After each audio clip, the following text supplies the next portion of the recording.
Better?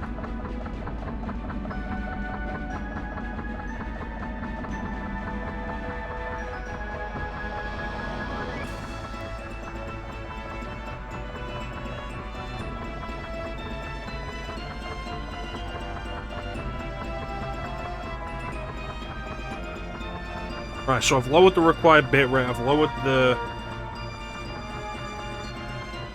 output resolution. We should be outputting at 720p again. That should be fine. The issue was I had to stop recording as well.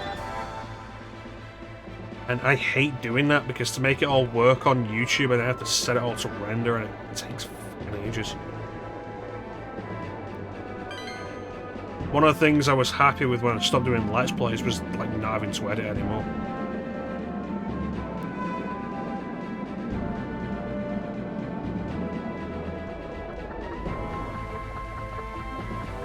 But yeah, no, we'll keep going.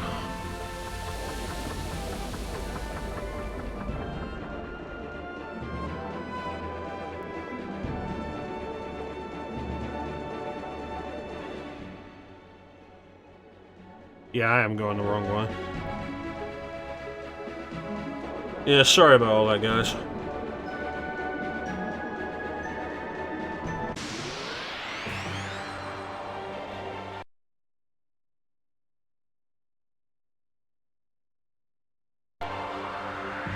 Weird.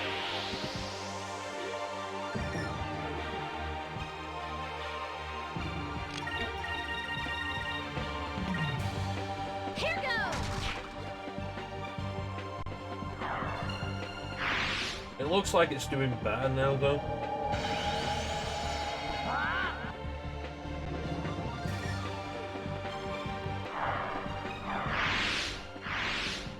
An utter victory. What I'm gonna do is I'm gonna go through the list and check everywhere that I'm not entirely sure I've got the moonfish for. Which, you know, is so much goddamn fun. Pirate Island is to the south. I knew it.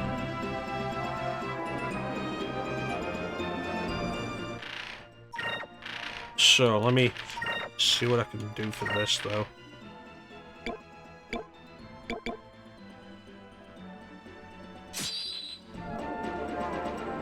That's supposed to lower enemy encounters. There it is.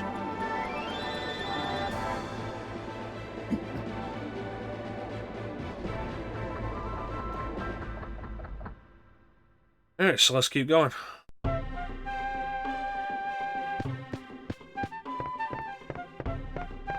This moonfish thing is irritating, and also really does bring up the concern that I've missed a treasure chest somewhere.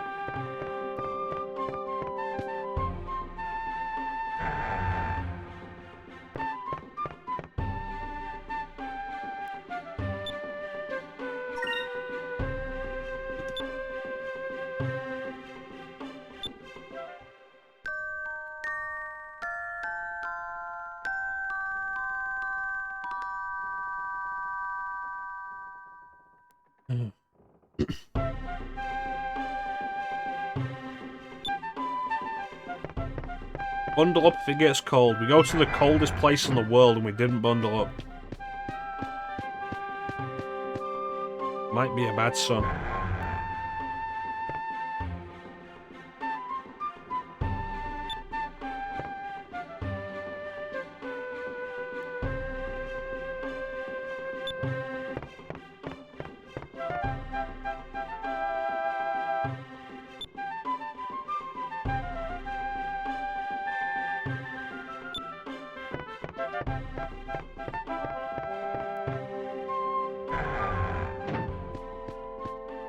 Oh, hey, they fixed the hole in the wall.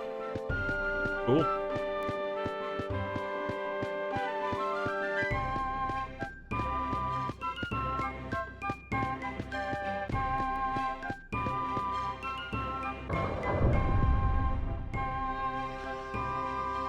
Alright, so the moonfish here.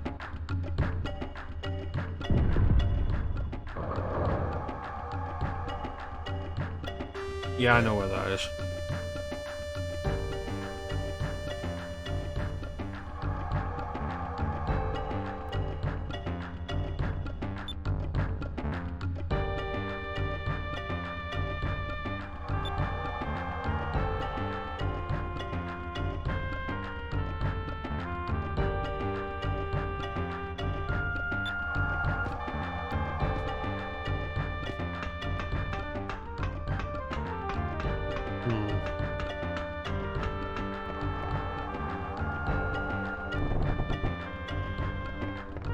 Oh, it pops. Alright, the swashbuckler rating. Yeah.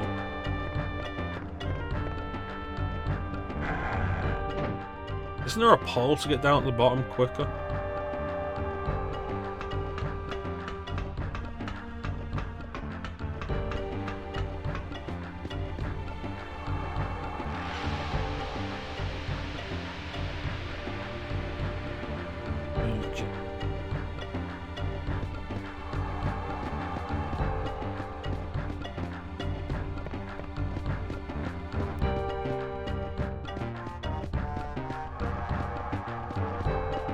No, it's not this one.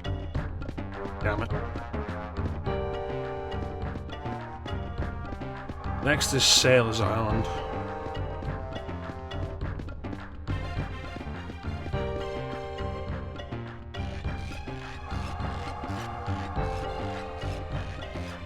Which, considering that we've been there a bunch recently, and it's not gone off, even as I've been all over the island, I feel comfortable saying I've got both of the ones from there.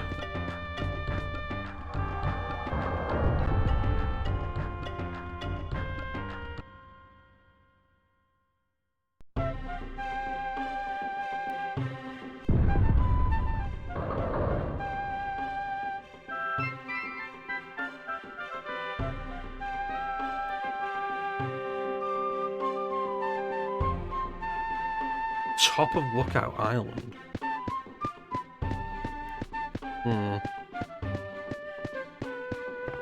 God, I hope it's that one.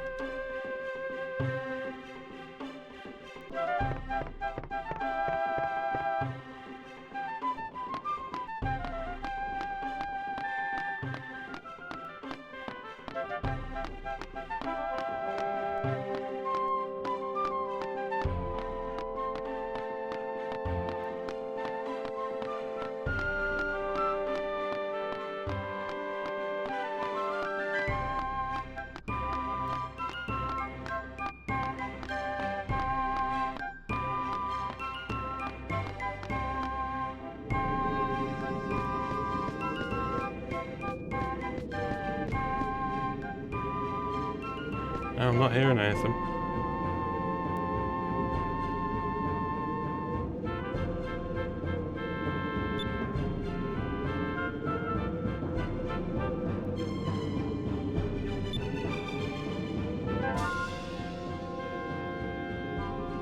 You think it's a good idea putting a guy with one eye in charge of being Lookout?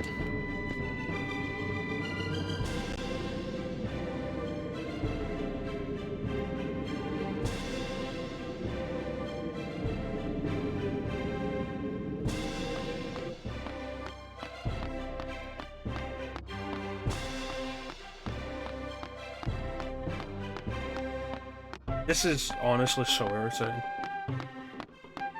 You're supposed to be following the guy properly.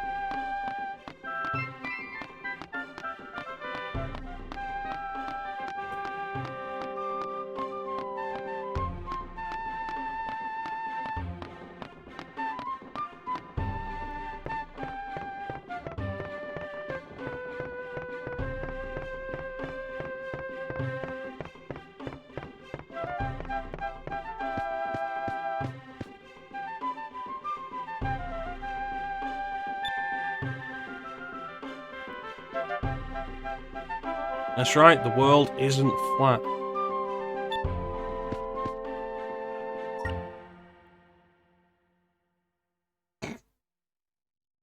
That's good work, Ben.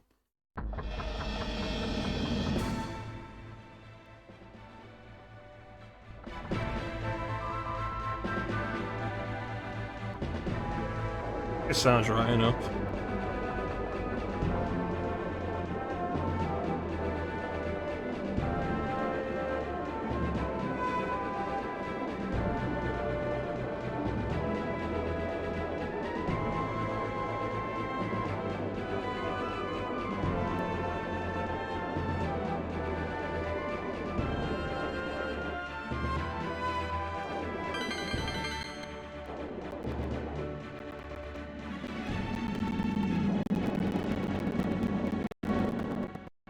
Double check Sailor's Island.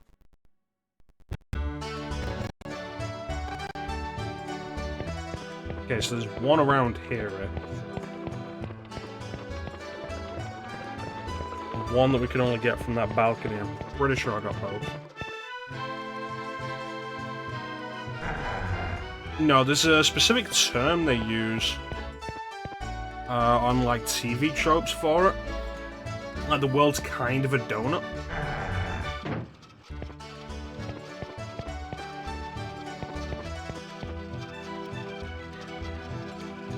I'm kind of excited for a minute because I started hearing something.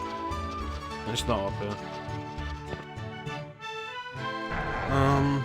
But yeah, anything like that, like Final Fantasies and stuff, do it. Where you just appear on the other side of the map. Final Fantasy VIII has some kind of weird trickery going on with the way its map is displayed, because it has the option of displaying the map as a globe.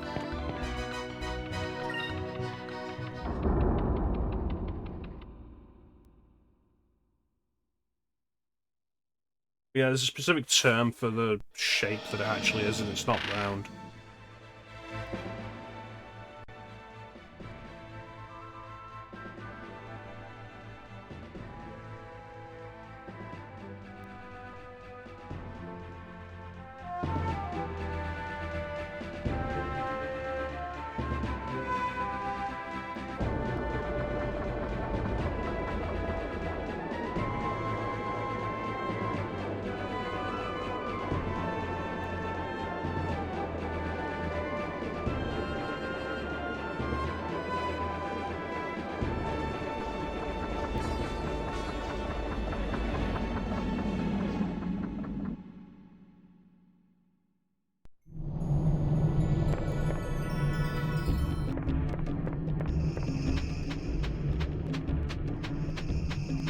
There.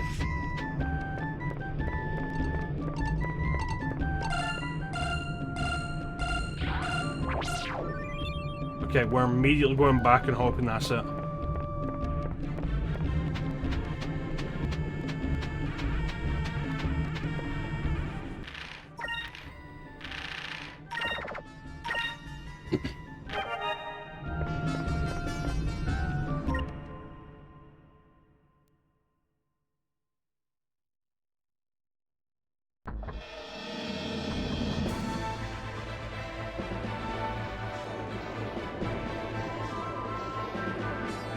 I really hope it is.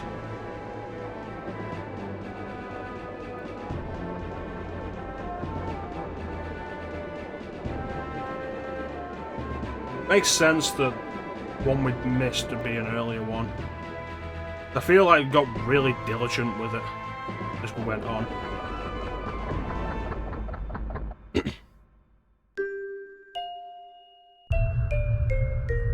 Hi.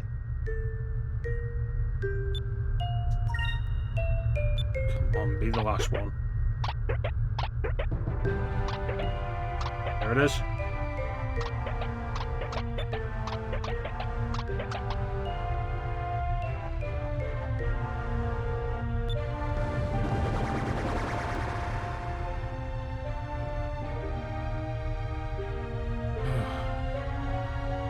It was just the one.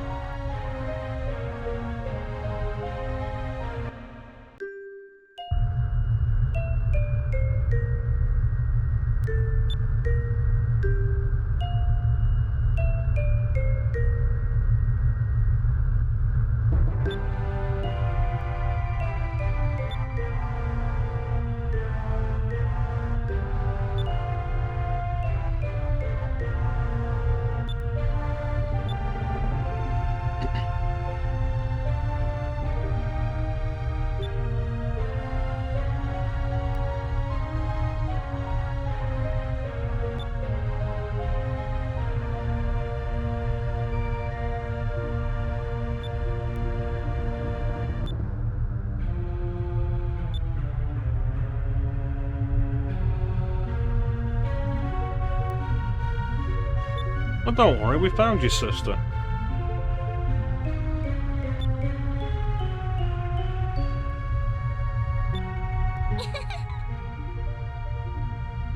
I'm not coming back after this.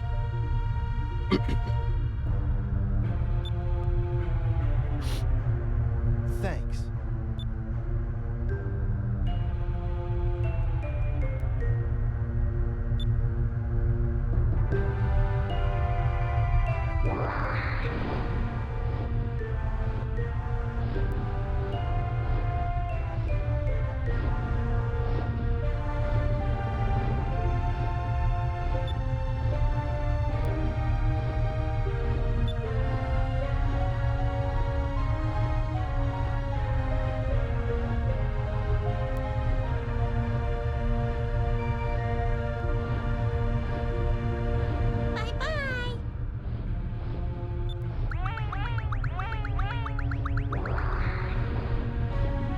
I wonder if I'll see that thing if I go to Hamacho Island again.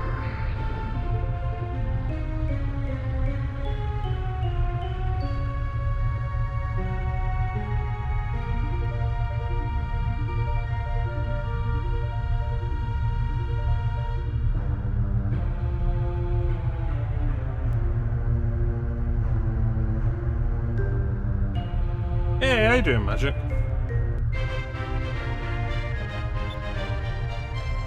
Thanks to the air pirate Vice and his friend Doc, the mysteries of the moon Hamacho have been solved. Once fed a moonfish, the moon Hamacho will undergo a metamorphosis and will eventually return home to its nest. This discovery will go down in history.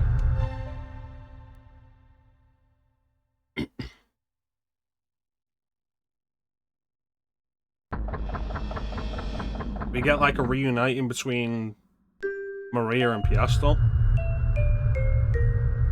Thanks for shouting magic out, Ben. Yeah, I'm doing alright. I'm doing better now that I've got all the discoveries and all the moonfish.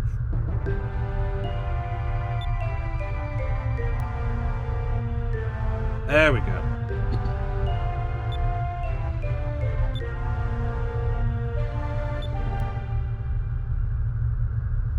There actually is some kind of resolution to this.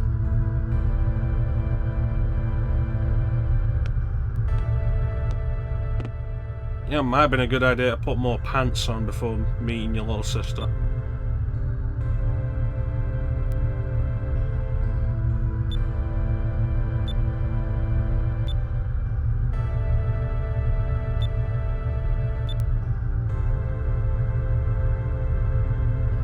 Ah, you still not gotten the internet issue sorted, Magic?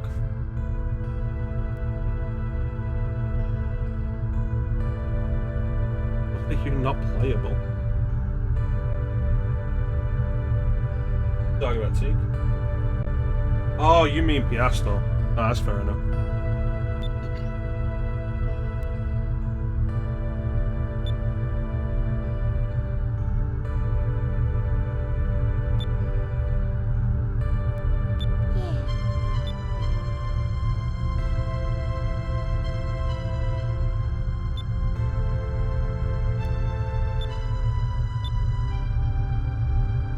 Won't be live till next Friday. God damn, that's a long time.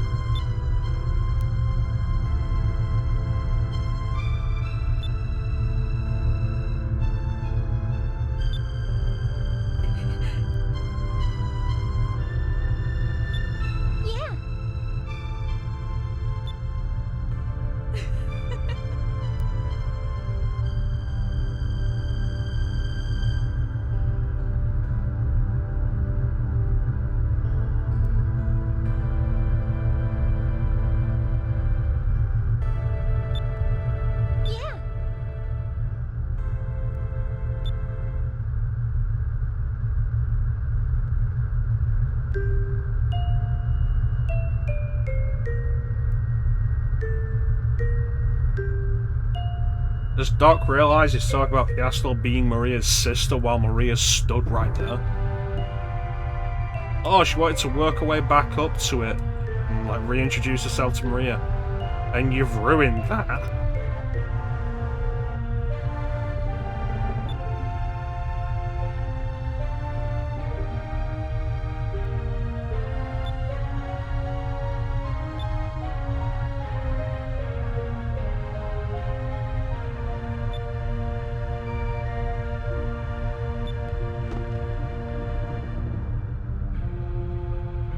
Put your arm a little far over my shoulder there, Doc.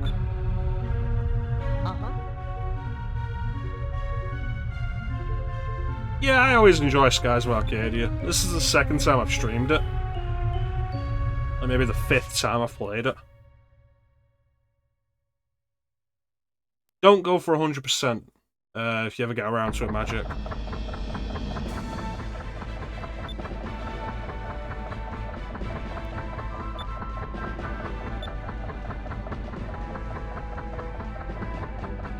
We're probably never going to see Piastol again, are we?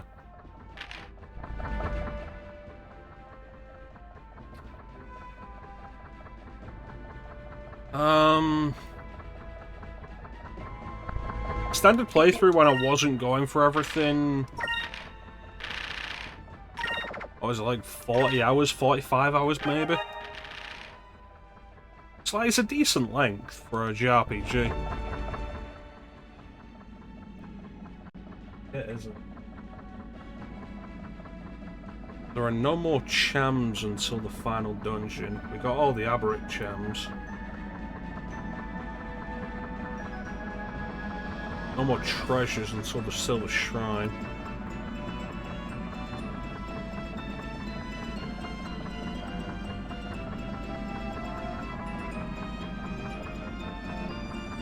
So let's go and hit the vortex.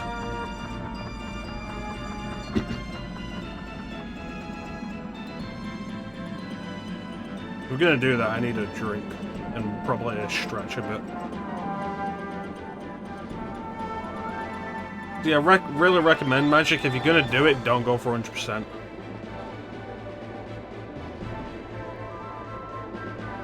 Just enjoy the game as you play it. Because 100% in this game is so stressful.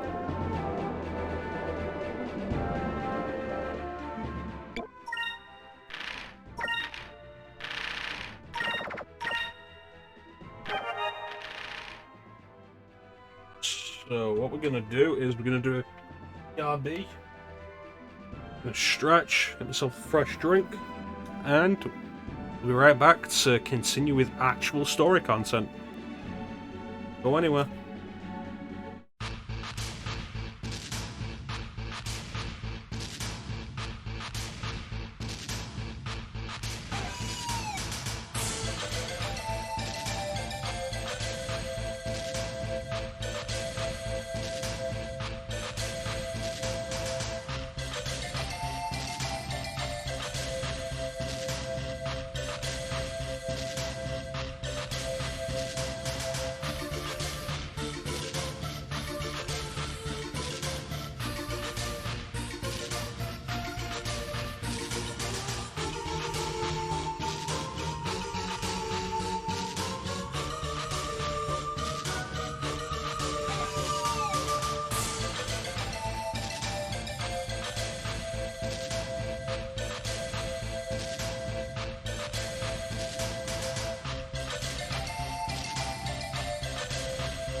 And we're back.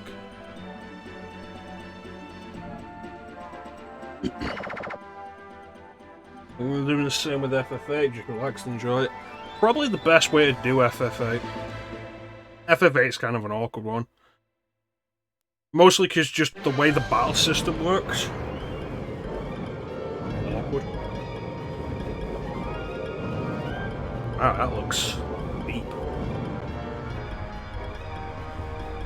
Close the blast doors. That's the only way you can possibly survive, Ica.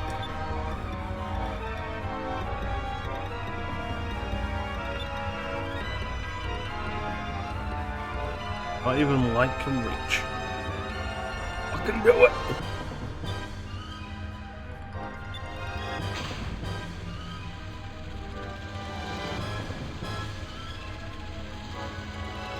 Close the pressure shutters. Turn on the lights.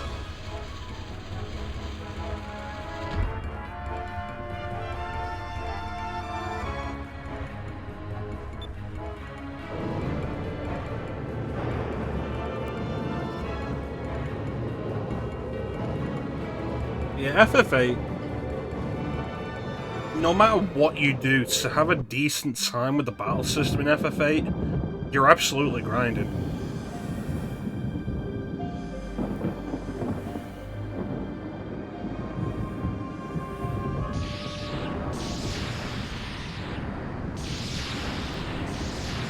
Where is it? There.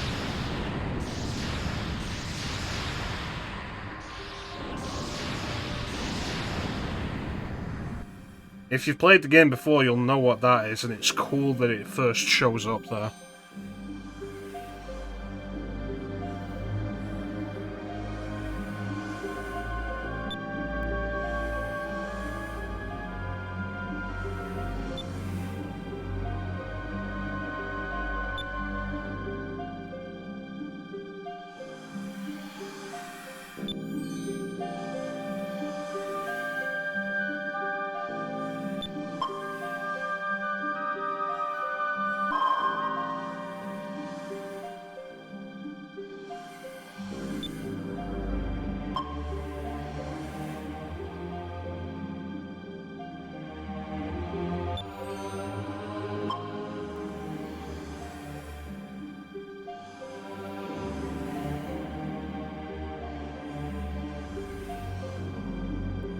Grabbing all the cards is absolutely infuriating.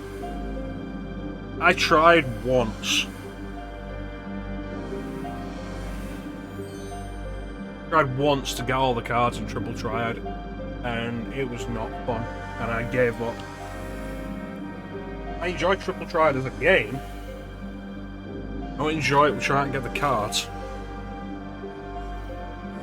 Like I say, no matter how you try it, some kind of grinding is required to be able to do anything with the battle system. Whether you're going to grind drawing, or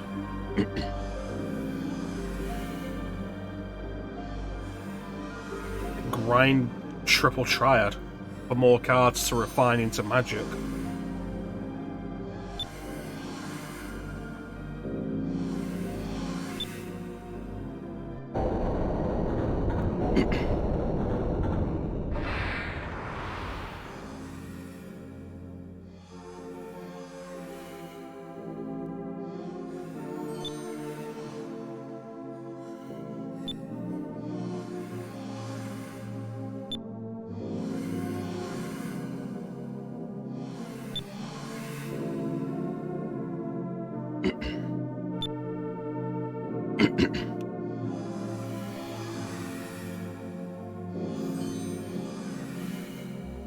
Where the map's laid out, though, 10 tries should be enough.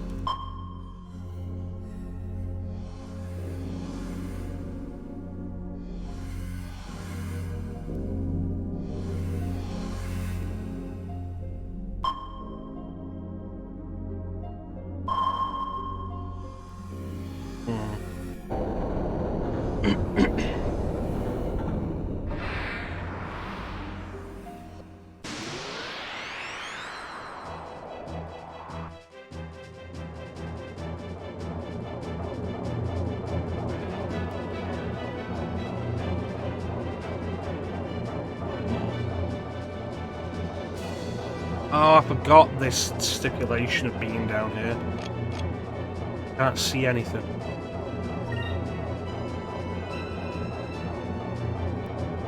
Not so much Minesweeper as it is metal detector, I guess.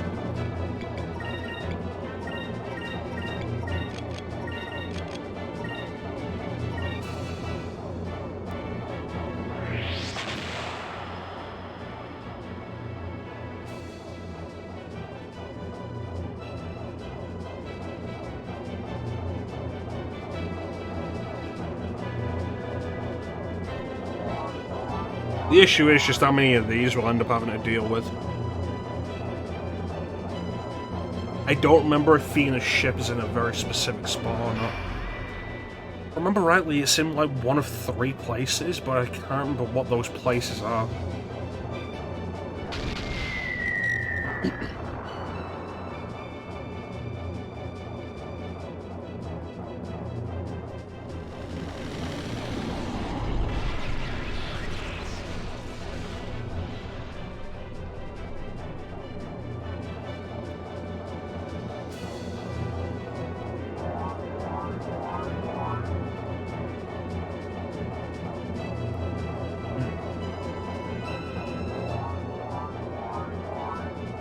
Midnight.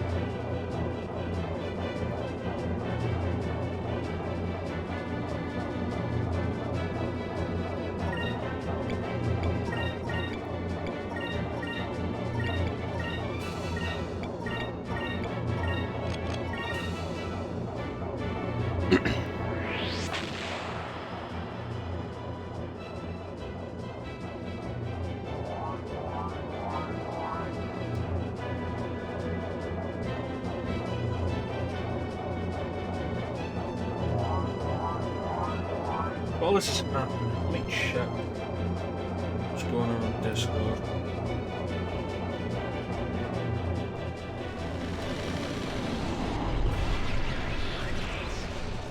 Unlikely that Seek will be physically capable of playing another round. That's fair. Finish drinking in my name.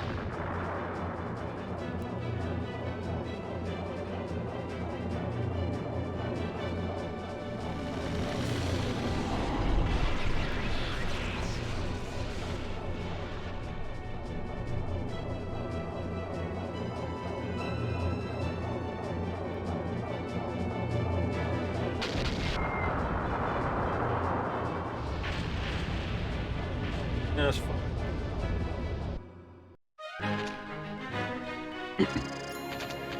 So Clem has posted on the Discord that he's drinking a drink with my name on it.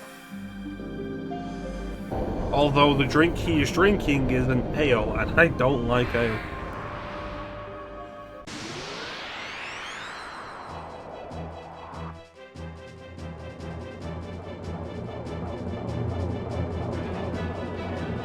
We're gonna be here a while.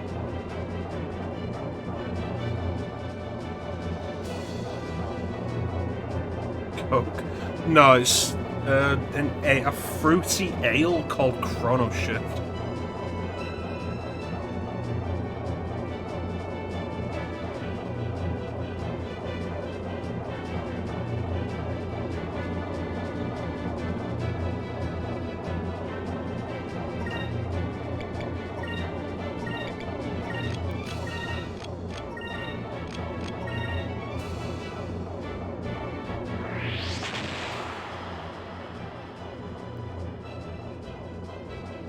Do you have this magic?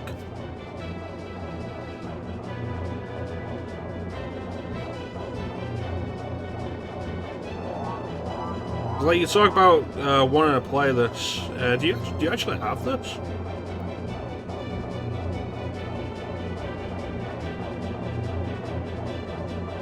That's been one of like the neater things about being on Twitch, like finding people who have Skies of Arcadia. The only people I know in my personal life who have heard of Skies of Arcadia have heard it from me.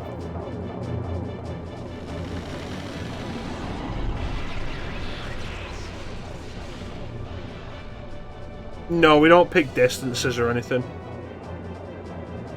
Oh, do you mean the, on the map?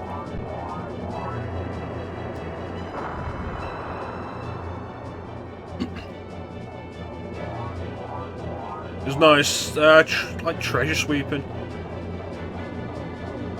We send out a sonar pulse, it detects stuff, and we have to try and we search all the places it detects anything to see if it's what we're actually after.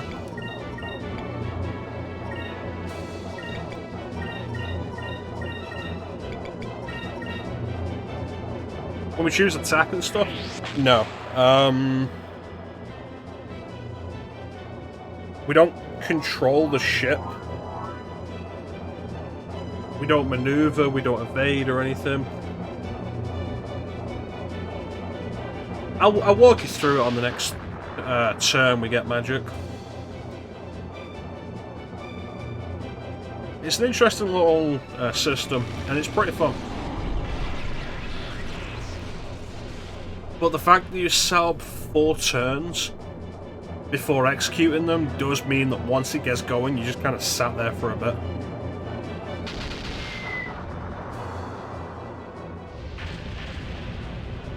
Skies of Arcadia is a pricey GameCube game at this point. That's primarily why I ask. Because, like, it is kind of pricey at this point. Worth getting, but, like, for the price of it. At best, you're probably looking at, like, £70–80.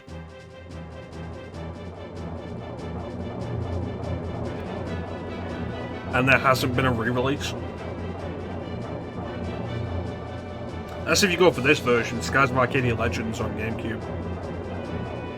Alright, so, in ship battles, several options we can choose.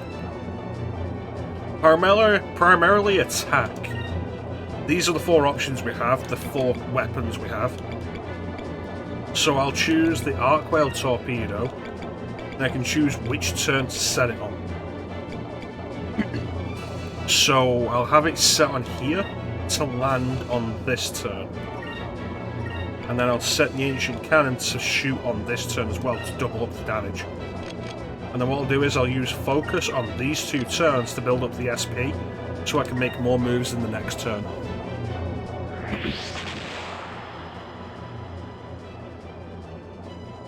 Like, this is definitely one of those games that Sega should re-release on modern systems and PC. Because it's an absolute classic of a JRPG. Like, it's one of the best. It's so good in so many ways.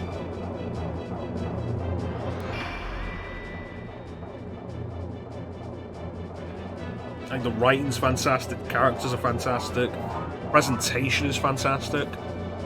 The general thought I've heard on it is that it doesn't do anything particularly new. But everything that it does incredibly well. And it generally does. Like, the only real complaints I have about it on a standard playthrough is that it's a little slow. Like, battles can be a little slow, movement is a little slow. Yeah, you set up the next 4 turns. That's just for the ship battles, though.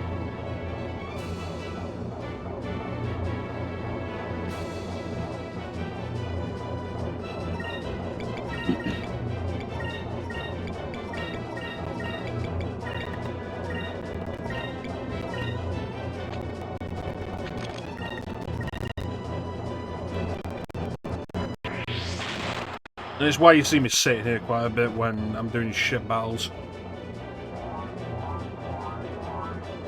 Yeah, like, general movement's a little slow. The battles progress a little slowly.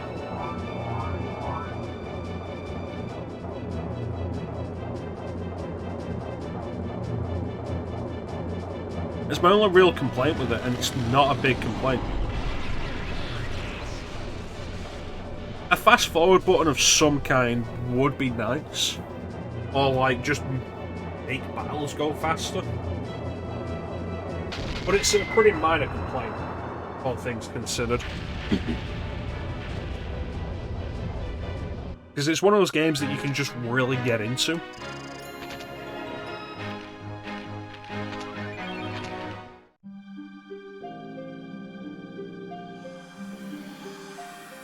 know what? Let me just go and throw down some more sonars.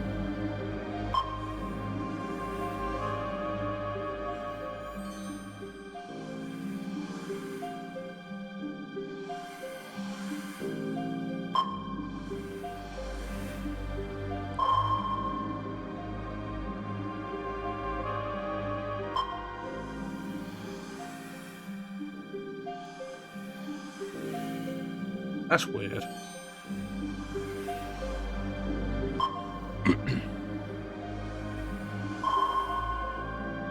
I don't remember, honestly.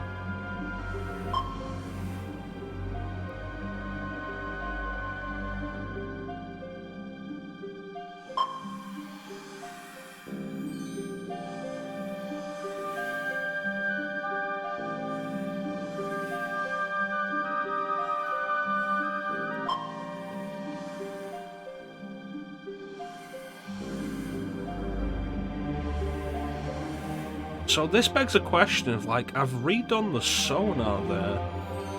Why have some of them disappeared?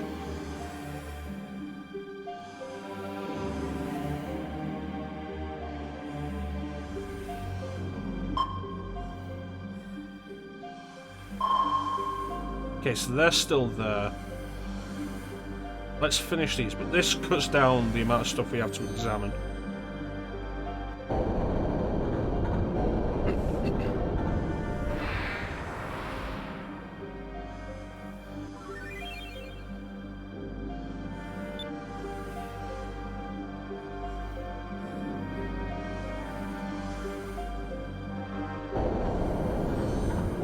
I think that's what it is. There are three items down here. Or like 2 items and Fina's ship.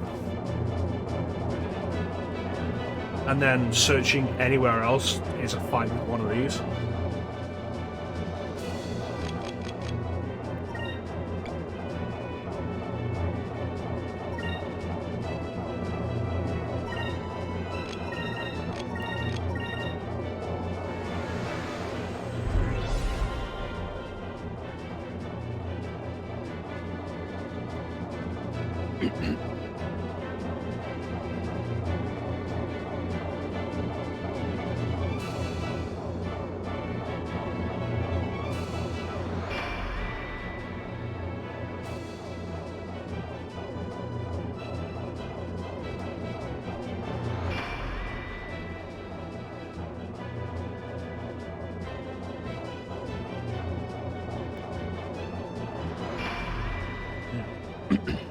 I'm gonna want to play careful soon, though.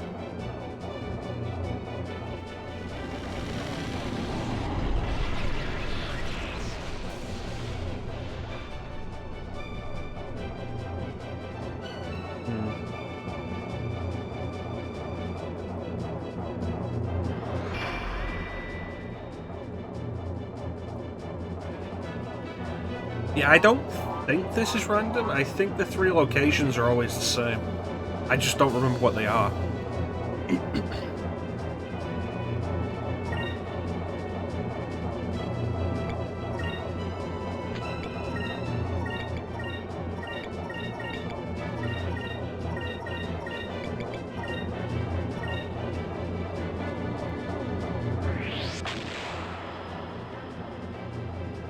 Alright, thanks for sticking around, Ben. Yeah, appreciate it. Thanks so much for being here. I hope you have yourself a good night. And take care of yourself. Catch you next time, buddy.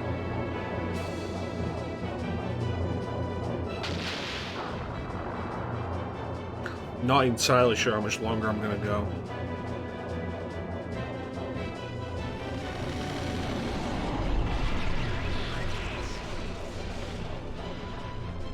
But I do want to get this section down here done, and it's probably going to be at least another half hour.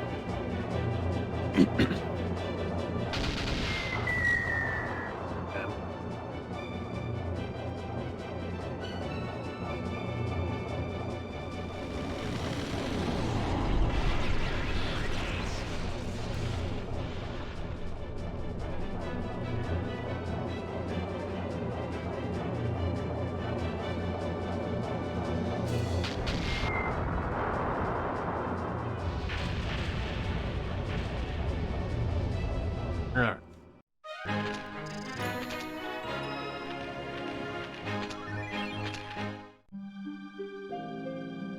Yeah, let's check these out.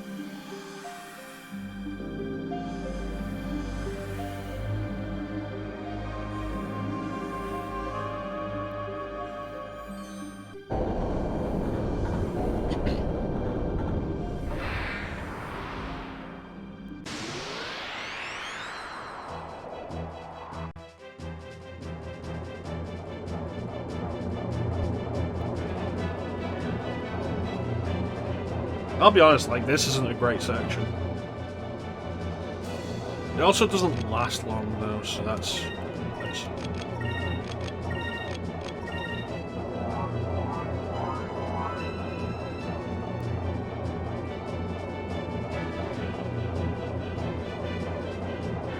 And at least, like, you want to talk about, like, conventions of the time, at least this game doesn't have a forced stealth section.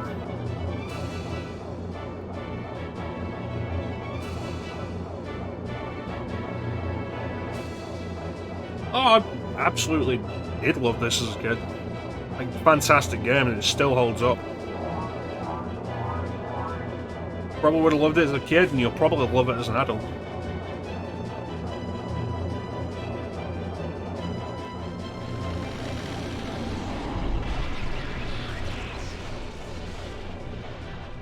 Like, it's such a well-designed game.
Alright.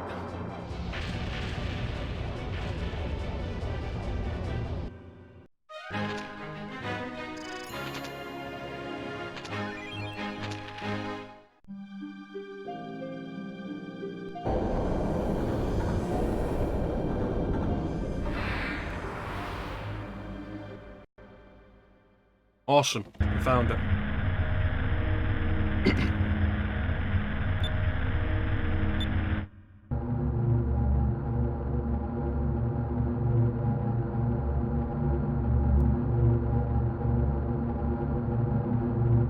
There it is. In a ship.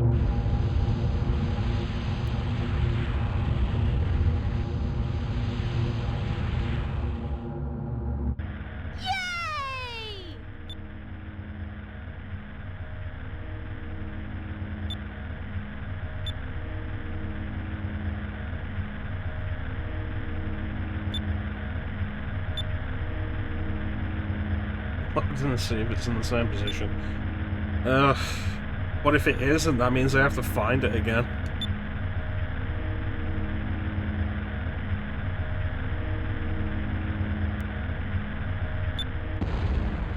Oh, trouble.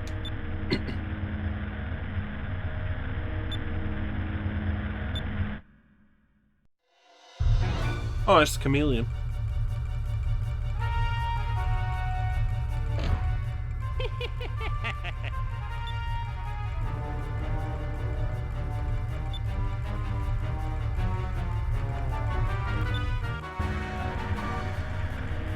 It's for science.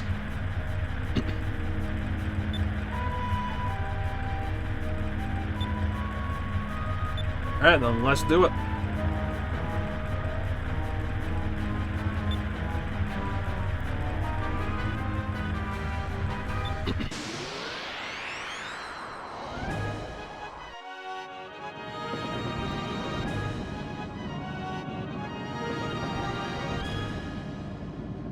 Here we go.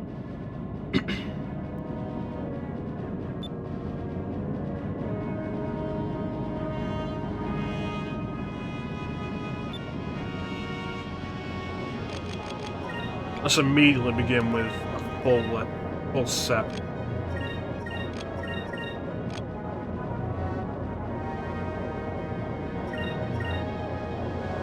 So, because of the gimmick of this area, we can't see when he's going to attack, or when we'll have the advantage. So we're going to have to play this by ear. And by that, I mean I'm going to hit him every fucking turn.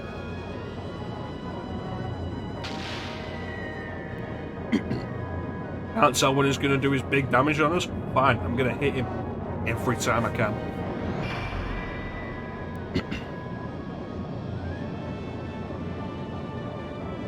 Gonna go all out.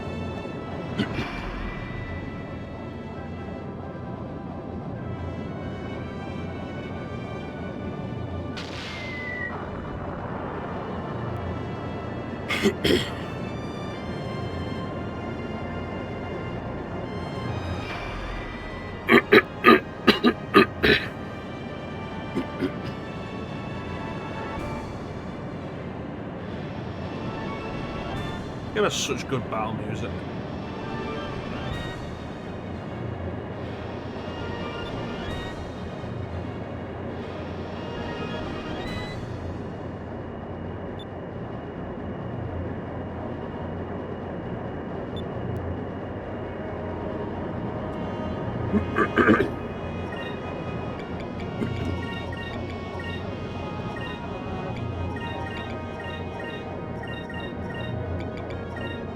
Alright, let's do it.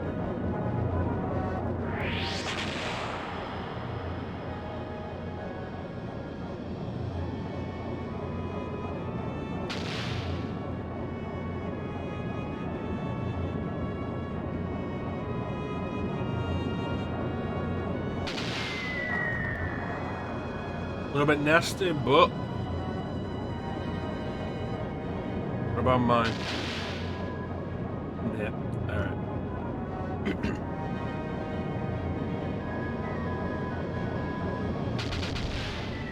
The real trick is to actually stay close to him. Come on.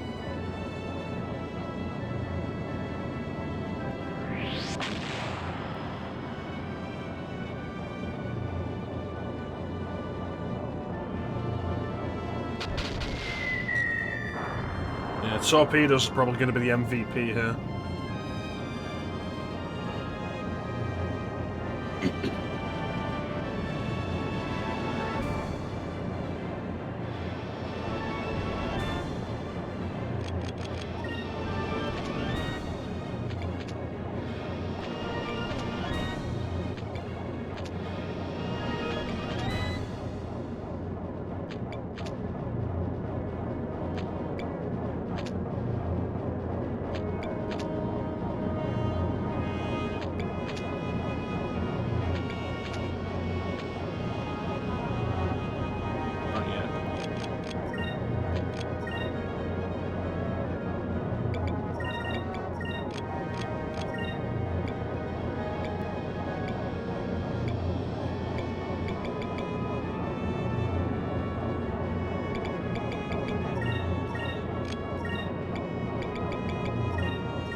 Let's see how this goes.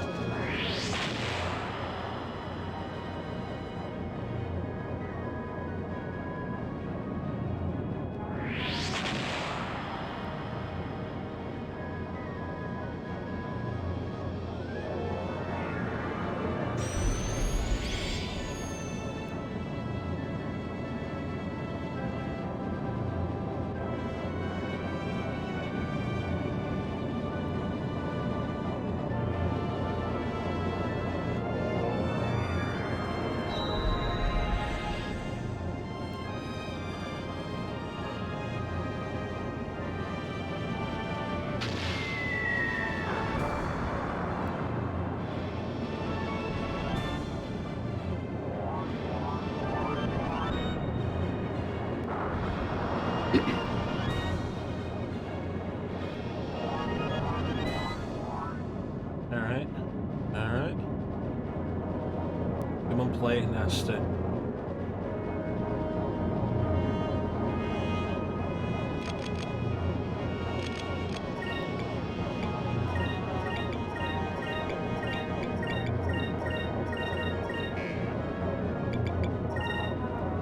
See how this one does.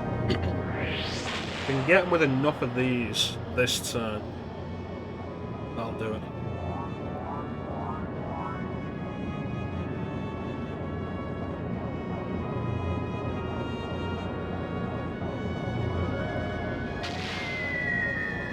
Just getting in with a main cannon will be really nice.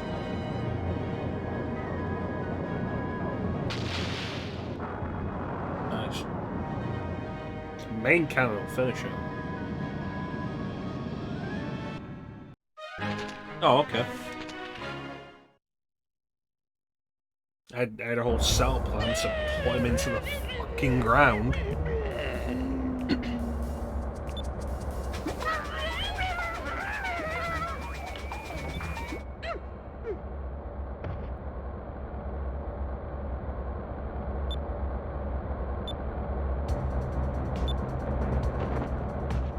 He's actually snapped out of it this time.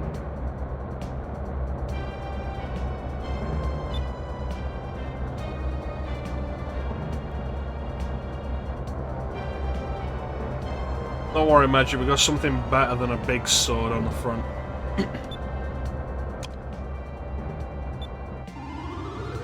That's what that is? A harpoon cannon?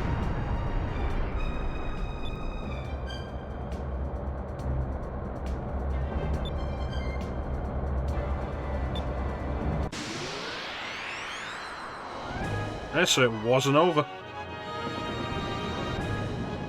Well, here's the fun thing about that. It's like, oh no, you've hit me with a harpoon cannon, now I can't get away. I can take more damage than you can, and I have bigger guns. So, I've got you now, you slippery little bastard.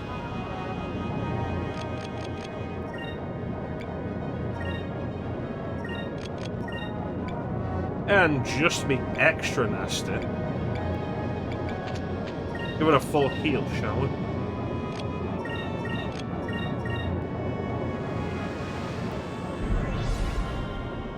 Exactly. I got the bigger guns, I got the tougher ship. All you've done is removed your only possible advantage. The fact that you were harder to hit.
So you get away now.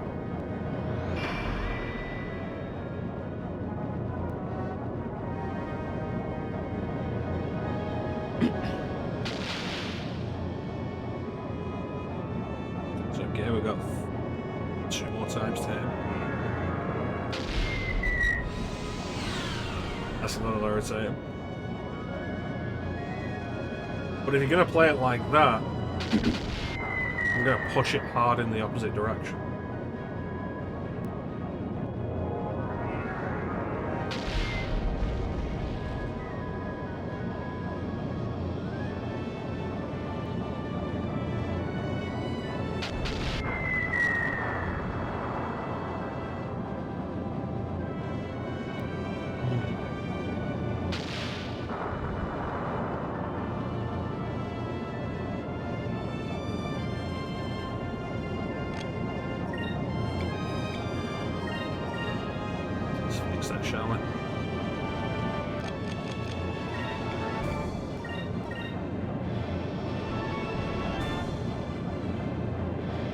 That would have been concerning.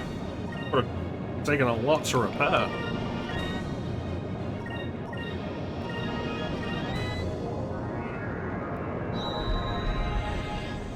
Yeah, that didn't fix that. Little irritating.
Pull me closer.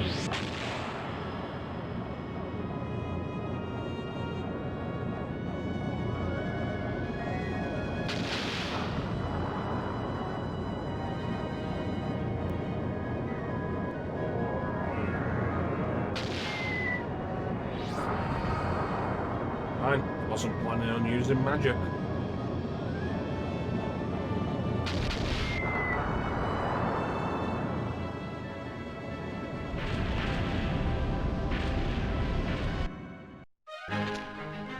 There's got to be a way to remove Chronos. Went in the shit.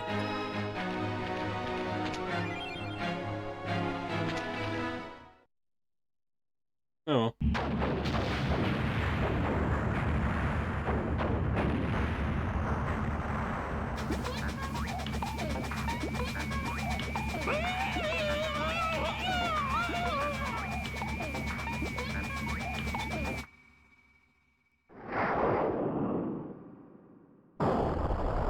Getting out of that one. There goes the loco. The first admiral we've killed.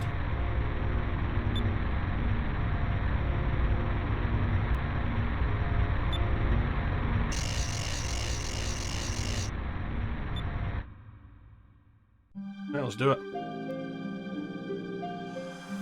I appreciate that they don't just send you back up as well. That's nice.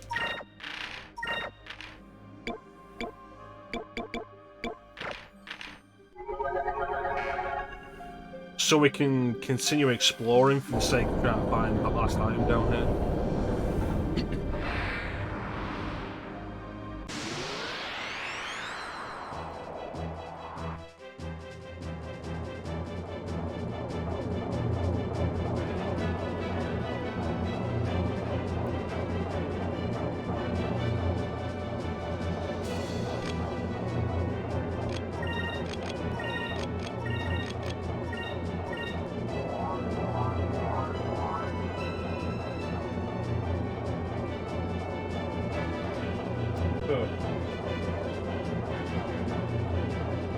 Anything going on while I'm waiting for this?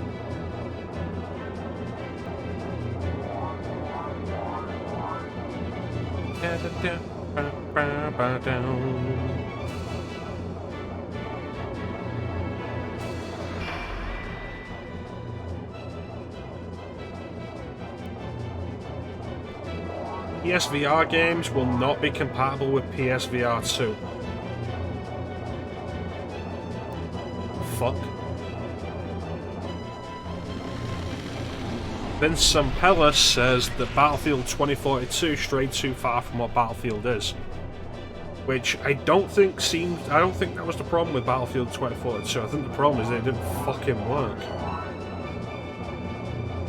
Ooh, Rise of the Triad's getting a re-release. Like the original game. Presumably that's going to come with Extreme Rise of the Triad as well. Rebuilt on the Kex engine. Oh, we're back. Okay.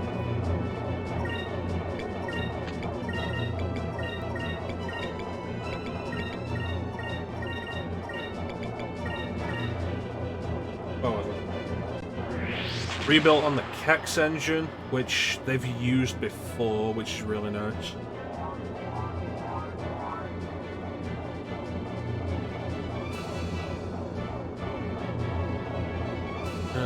Enjoy the classic campaign plus restored cut content and a new original story episode. They're bringing back multiplayer.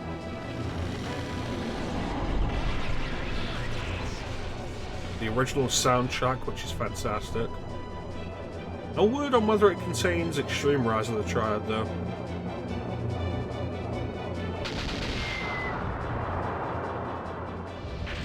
Well, it's cool to see.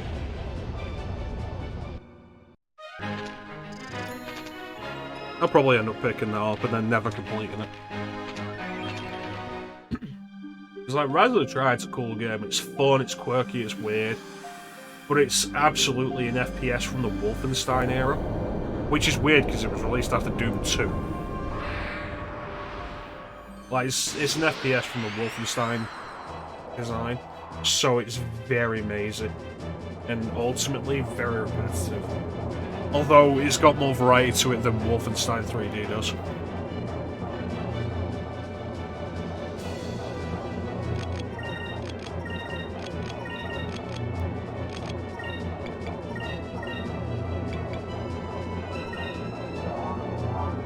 It does look fun. It's weird and quirky and...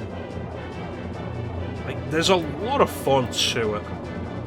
If you can get past kind of the repetition and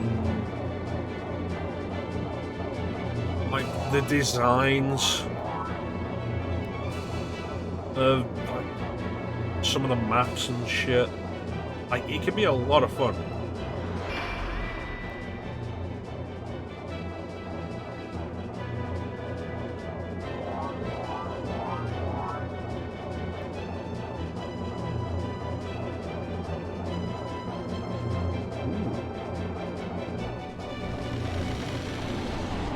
Iron Fury's getting a sequel.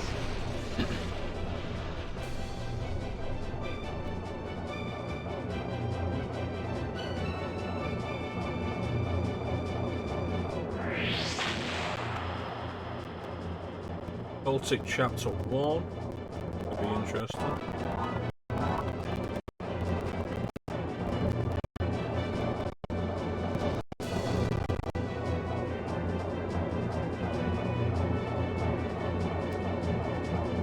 Interesting, like, boomer shooter style stuff.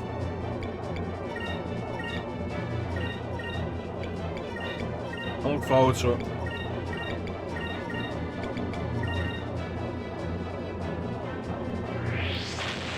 More Gothic. Deadwood? No, that's not it. Gloomwood? I don't know. It's been like a really cool resurgence of like the kind of 90s style FPS.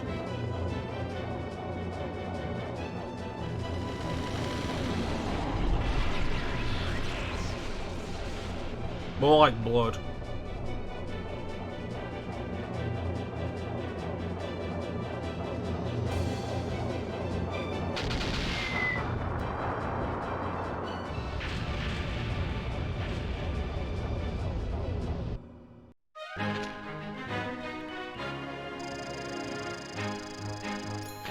I have Blood Fresh Supply, and like I'd love to do that on stream, but that is a game I need to get used to use the mouse and keyboard for, and also need to get good at. God damn it.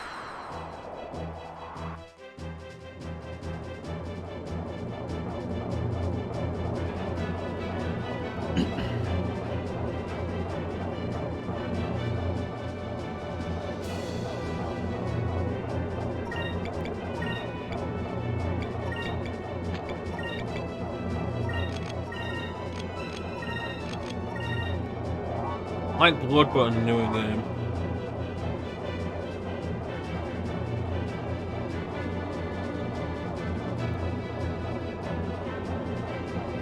Yeah, Gloomwood was interesting. I don't know if it's actually properly out yet. Currently on sale on Steam are 3 shooters that I'm very interested in. Ion Fury, Dusk, and Hedon, Blood Right. And they are on sale until next Thursday, and I get cash next Friday. So that's kind of irritating.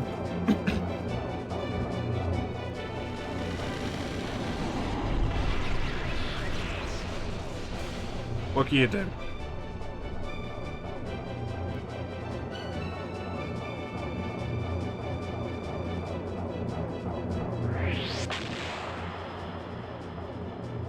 Few more bits to be added.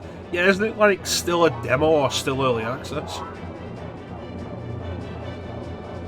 Looks cool though. You see that Doom has been remade in voxels?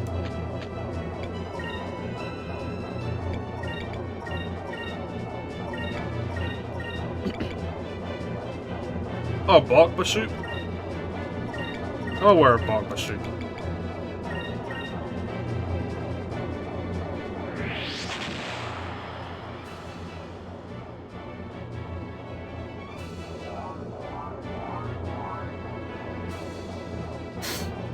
YouTuber I recommend if you're into like old first-person shooters, or just like first-person shooter stuff.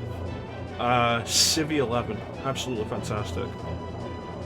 Is where I learned about stuff like Dusk from, and Ion Fury and stuff. New areas and a merchant, cool.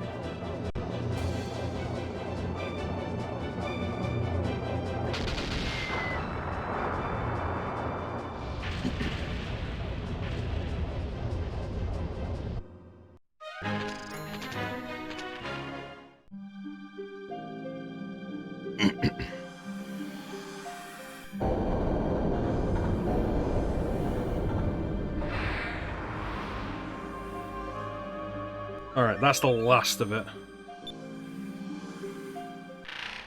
Gaming PCs are good to have. No, like I say, for shooters like this, absolutely need to get back to mouse and keyboard for it and then get good at it.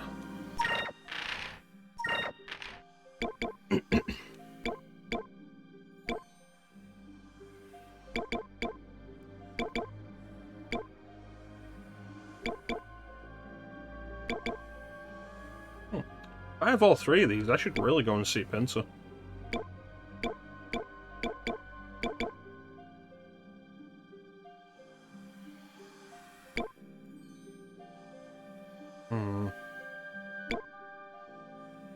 Civi11.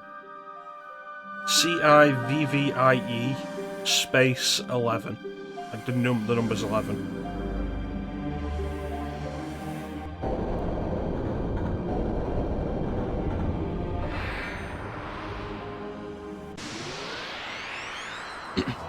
Like, that channel is where I find out about stuff like Dusk and Ion Fury from, and Hedon, Hedon Blood Right. I recently put out a video on Return to Castle Wolfenstein, which I've been wanting to play for myself again recently.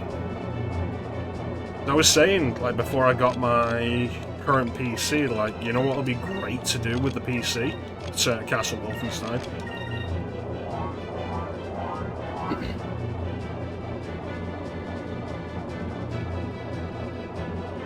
does playthroughs of games and like pro of like, you know, really high skill playthroughs. Doesn't do let's plays. Just like specifically, okay, this is this and how you do it, and this is how the game works and how all stuff. Like post commentary edited stuff. But like, it's really good stuff. He's done Duke Nukem, Blood, Shadow Warrior, Postal in that style. Thief. He just started the series on Thief 2 yesterday. Like, it's good stuff, and he's very entertaining.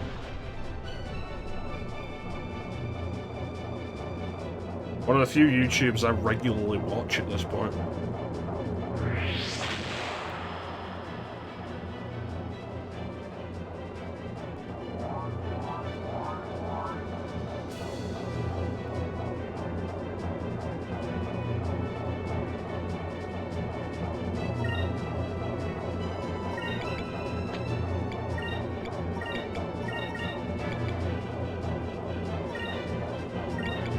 It's interesting because, like you said, like kind of like Blood, but new.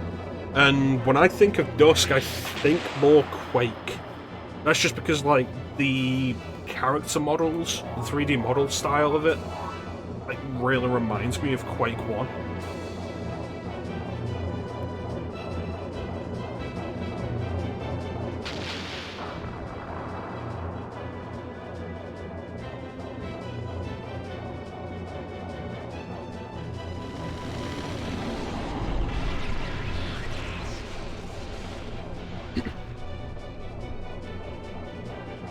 How you doing, Flame?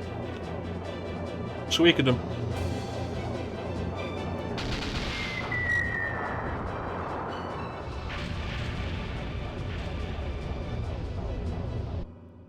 I mean, I like Sweekadum. Not gonna argue that. Currently, if we hit 200 followers anytime soon, the 200 follower goal reward is gonna be to play through Suikoden 1 and 2 anyway. Not picking up the remasters for that. I'll probably pick them up eventually. But, like, the whole thing Konami did pre-release of... or, like, pre-announcement of, like, we're announcing a new title in a world-beloved series. And it's like... and you've decided to announce a remaster of the first two Suikoden games. Like, that's not a new title. And, like, yeah, Suikoden's beloved, but, like, you've got bigger series than that. The way if Suikoden's what you were talking about, the way you've presented this has been absolutely terrible. Suikoden's good. If you're into JRPGs, Suikoden 1 and 2 are absolutely worth it. Especially 2. I need to get back to, like, doing it properly and really giving Suikoden 2 a proper go-through. Because I've done, like, when Konami finally released Suikoden 1 and 2 on PSN, I got them and played through Suikoden 1, and I never got around to doing Suikoden 2. I enjoyed Suikoden 1, and Suikoden 2 is, like, legendary as one of the great JRPGs.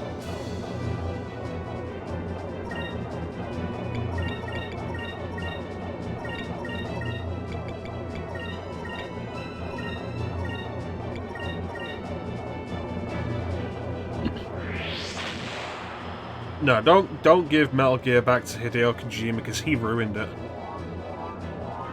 Like, people will argue Metal Gear Survive ruined Metal Gear, but it's like Metal Gear Solid 5 ruined Metal Gear.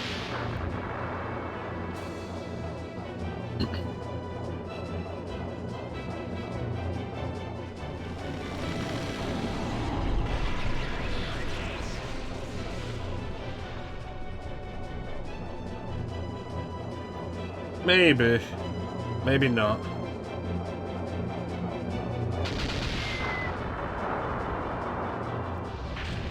I mean, the thing to consider...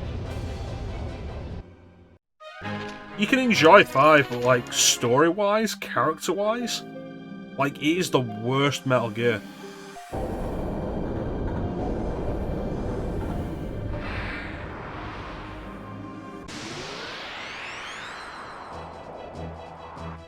But yeah, story-wise, character-wise, it is the worst Metal Gear.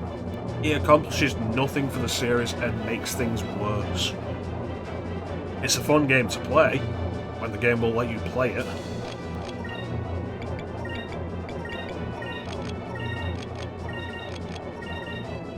But other than that, like...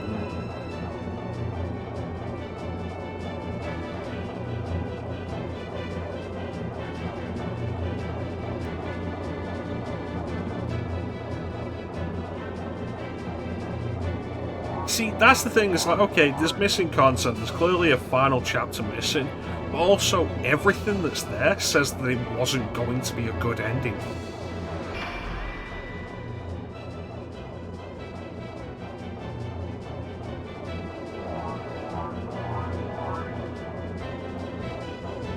Like, everything that's there, character-wise, development-wise, is shit.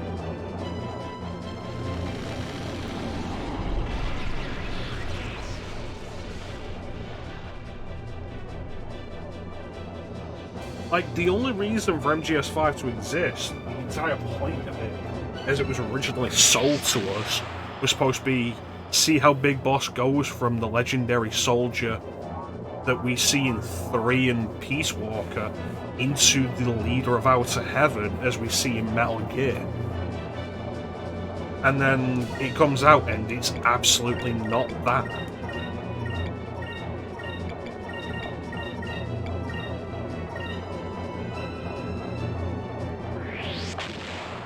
Just wasn't good, and Kojima wasn't going to do better with it.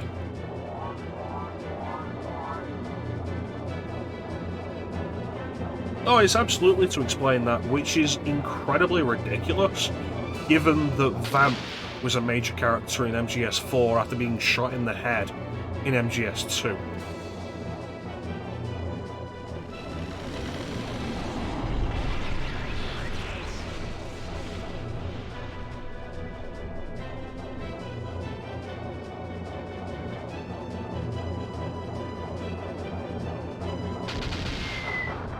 Nice quad hit.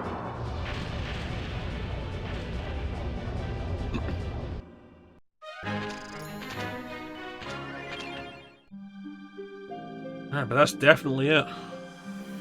Get out of here.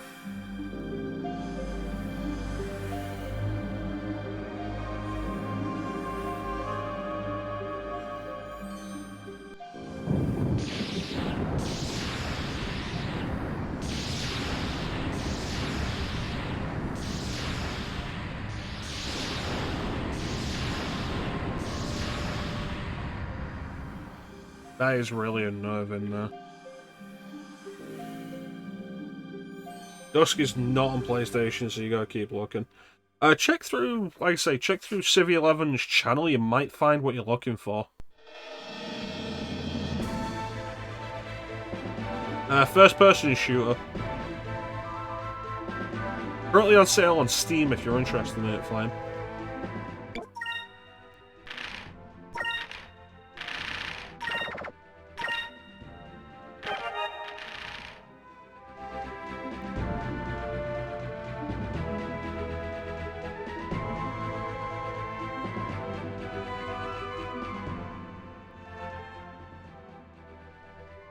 Alright, back to Crescent Isle. Ultra kill. The Ultra kill looked good. I really want to see about picking up a medieval. Because, like, that looked good, as well as looking good.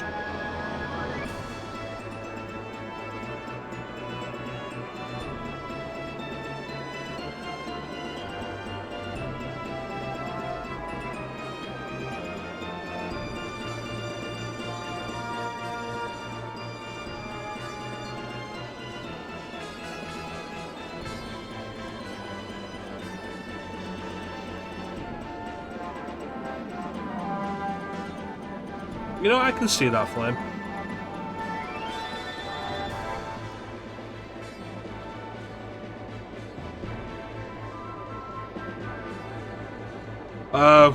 I took a quick look at Illbleed. It's like, okay, I've finished Resident Evil. We don't have enough time to do much else. Let's take a look at other stuff on Dreamcast that I want to do at some point. And one of them's Illbleed.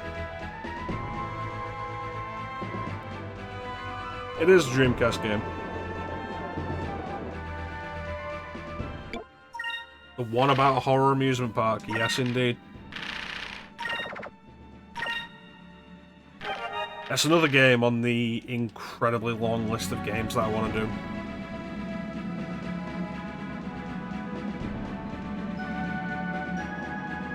You know, it's really neat that this little small world, overworld version of the island actually has the buildings that you've got designed there.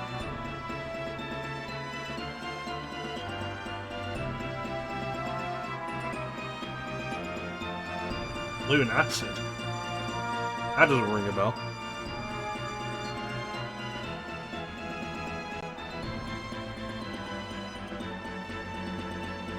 Let me see this though. Iron Fury follow-up Phantom Fury announced for PS5, Xbox Series X, Xbox Series, Switch and PC.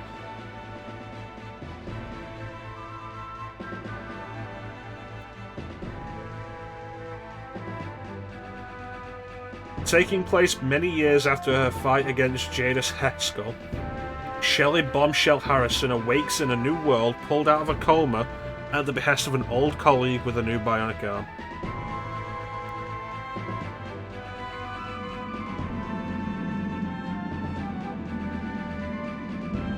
That sounds kind of interesting, Flame. Wow, this one's in 3D.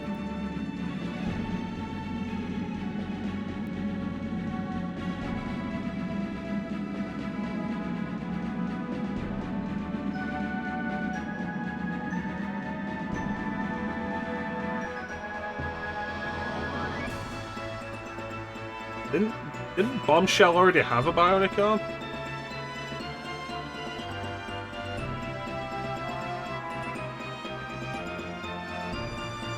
Really feels like they're trying to capture the spirit of what Duke Nukem Forever was supposed to be in its 2001 rendition. But,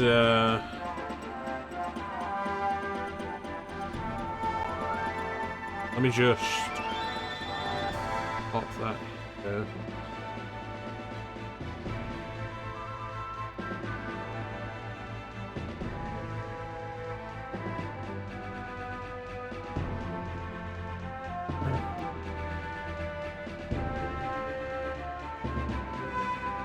Of course it is. The crazy thing with that 2001 build that leaked is just how impressive all of it seemed. It's like, everything about it was way beyond what anyone could have expected. Like, ideas that worked, stuff that needed maybe a little bit more polish but was really cool. Like, everything I've seen from that 2001 build of Duke Nukem Forever says to me, like, if that game had actually come out in 2001, like, if they'd finished it, how the fuck would it run in 2001? Who knows?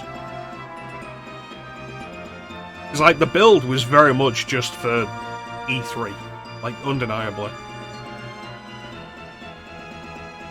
But, like, not even graphically. Say they tone down the graphics and, like, the area size and blah blah blah, make it work in 2001. The gameplay, the ideas, the entire concept there, a little bit more polish, make it work properly, and bam, release that 2001 or 2002. Like, that game would have been... I think that game would have changed the industry. It's absolutely ridiculous. I think that game would have been seriously influential. It's crazy.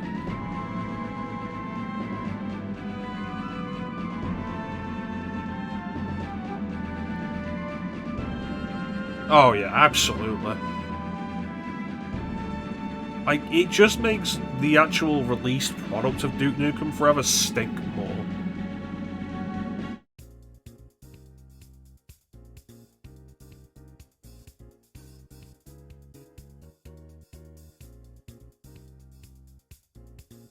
And, like, it's a real shame.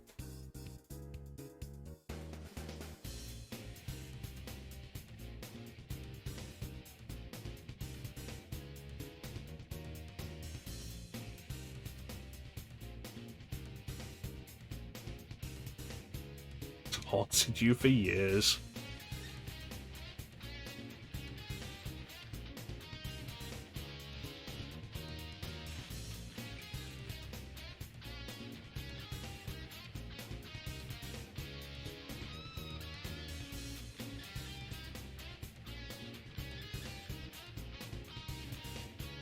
Add a follower. That's interesting because we got a follower yesterday. And we're on 196 now, apparently. Means this. This might need changing. The formula for it.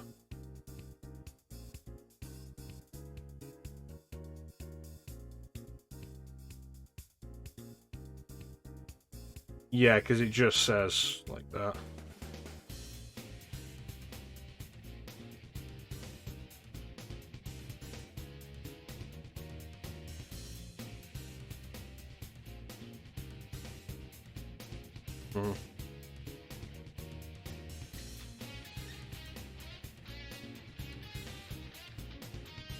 End up in Ginza a lot.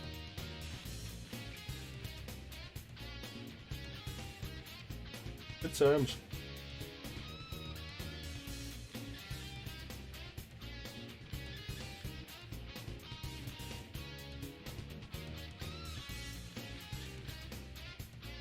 Yeah, so these aren't up to date. These are just the text.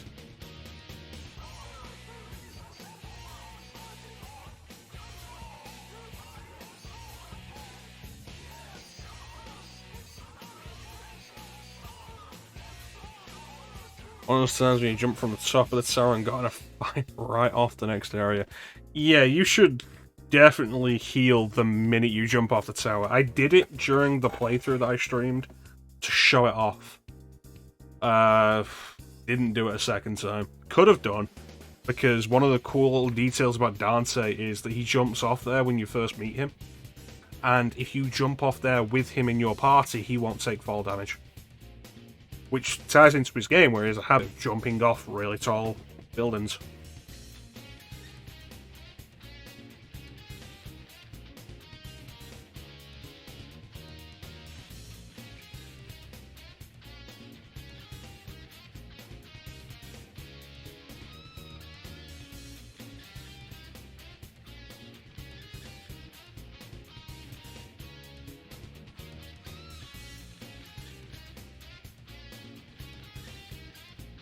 Yeah.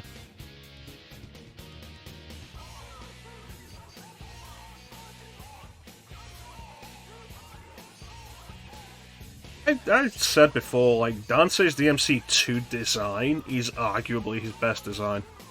It's a really good design. And them taking his attitude from DMC1 also really appealed to me.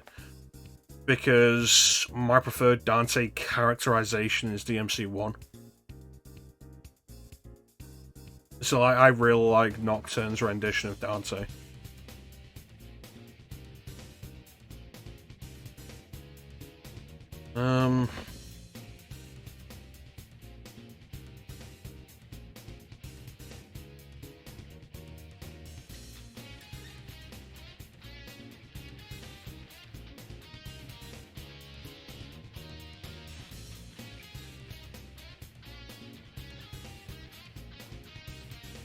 Yeah. PC first-person shooters are something I'd like to get into more for the stream as well. Like I say, definitely gonna have to get used to learning to deal with mouse and keyboard again, which I am really out of practice with.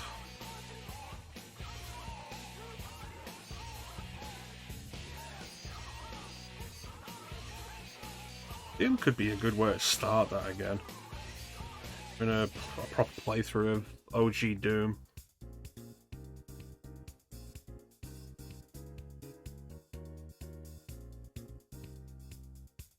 Sigil's interesting. Like, it's kind of a shame John Romero did it with Doom 1 rather than Doom 2. But, like, Sigil's interesting. And, like, it's one of those things that comes out and is like,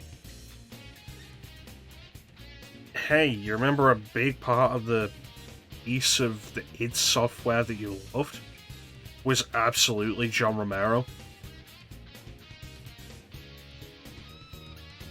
Like, John Romero could absolutely design a fantastic set of levels. Oh, I usually use a controller as well, but like some of these shooters are absolutely made for mouse and keyboard. And whether they've got controller setups or not, they're made to be better with mouse and keyboard. And then also, like, getting used to mouse and keyboard again also opens up the possibility of me doing other older games. Like, I wouldn't mind doing stuff like, Call of Duty 2, which is a game I played a lot when I was a kid. I finished that as a kid. On PC. And, like, yeah, I had to use mouse and keyboard. There's no controller option for it. Mouse and keyboard, first-person shooters, and probably RTS games. Like, absolutely RTS. I'd like to do Command & Conquer at some point on stream.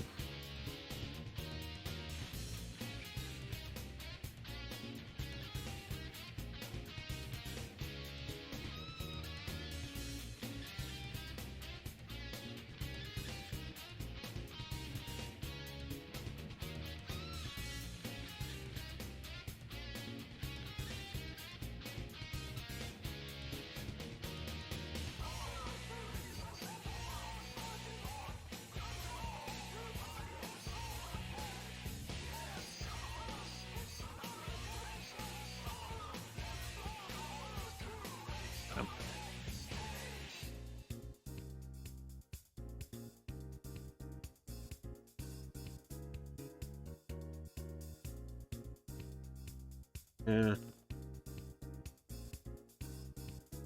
A lot of stuff that I'd like to get through at some point eventually. Just isn't enough time in the day, there isn't enough energy in me.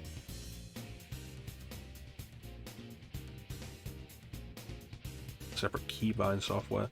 See, I'd kind of agree with you on that magic of, like, Steam has, like, mappable controls now and profiles that other people make, and some of them are really good. It's like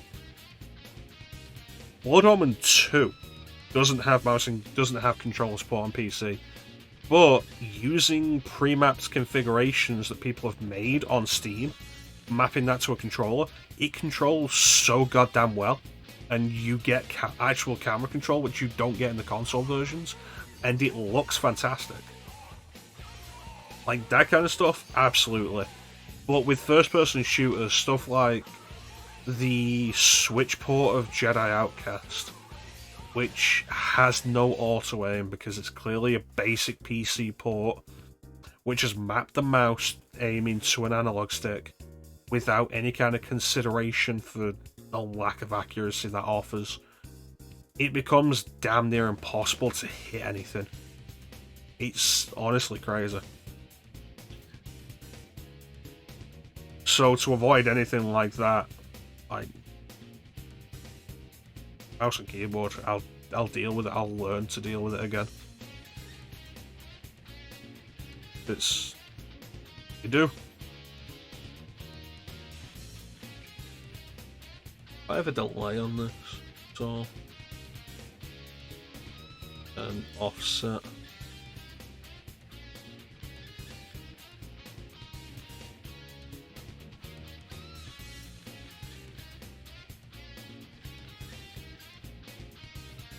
Think of it as ultra hard mode when the game's not working the way it should.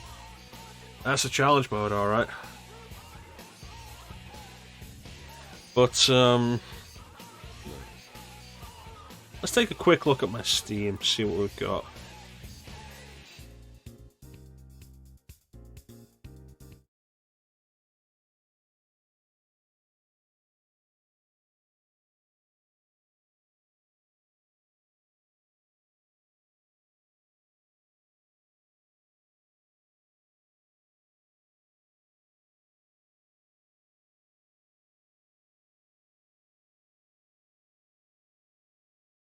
You accept that challenge.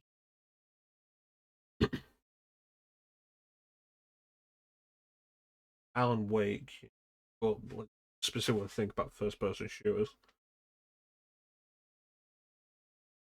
Bioshock, pretty sure has controller support, and if it doesn't, Remastered absolutely does. And I should do Bioshock at some point because I've never finished it.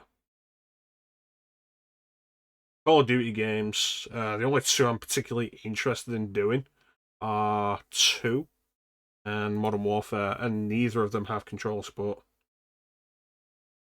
I mean, your care, Magic. It's like, yeah, I need to get myself a gaming PC. And then immediately throw it out of the window. That's probably not a good idea. Command and Conquer, definitely. That's not a shoot, though. Condemned. That says that it doesn't have control support, despite it being an Xbox 360 game. Supposed to be doing that for Halloween as well. I'll need to properly look into that.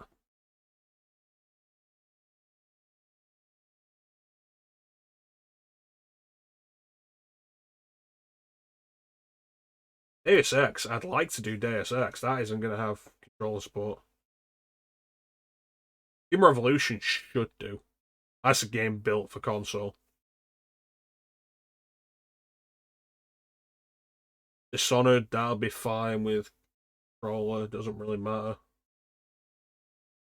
Doom, I can do Doom. Doom's built for a mouse and keyboard and controller. You can do it with either, and it works fantastic. I wouldn't mind learning mouse and keyboard for Doom though. Like Doom, OG Doom, yeah, no, absolutely. Full controller support, cool. I'll still do it, man.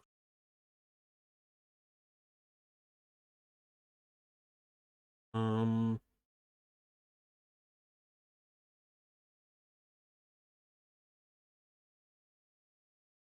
if I'm ever actually gonna sit down and do Morrowind, that's mouse and keyboard. Oblivion shouldn't just be mouse, but wouldn't surprise me if it.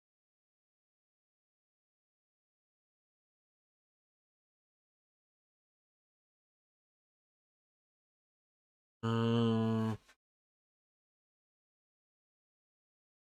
Half Life. I've never actually played Half Life before.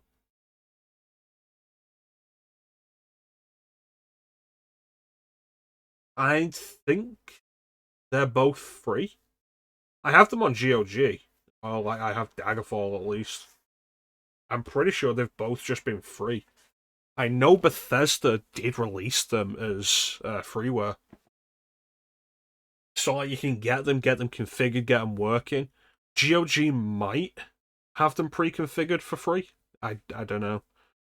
Like Half Life controller, no controller support.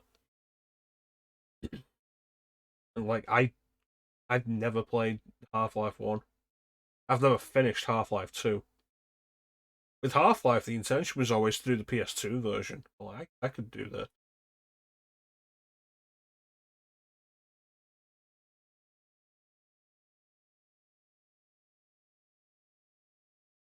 Judge Dredd. If that works, that's gonna be mouse and keyboard. Oh, I'll play that. Not sure if they work on Mac though. It'd be worth checking. Probably not, but like old Windows, you might be able to get them running through a VM.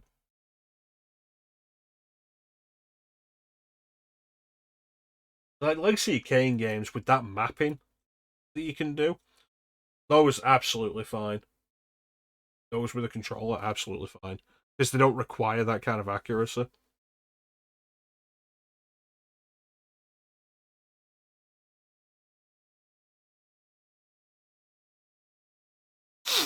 I forgot I got Luftrausers. It's a fun game.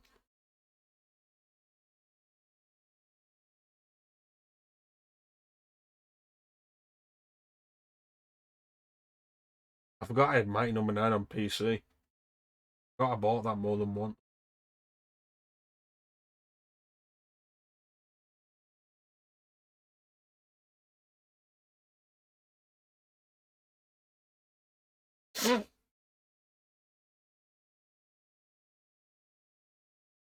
Um,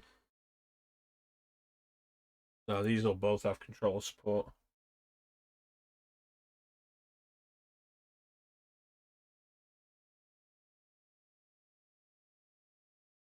I saw a weed shop and it didn't look that appealing to me.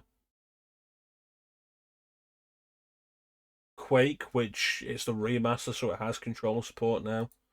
Quake 2 probably doesn't. I'd be surprised if Quake 4 did.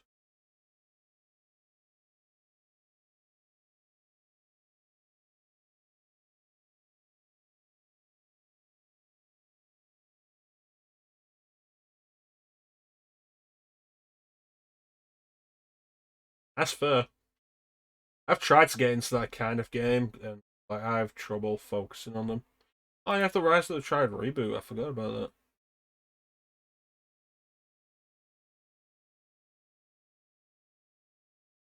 that.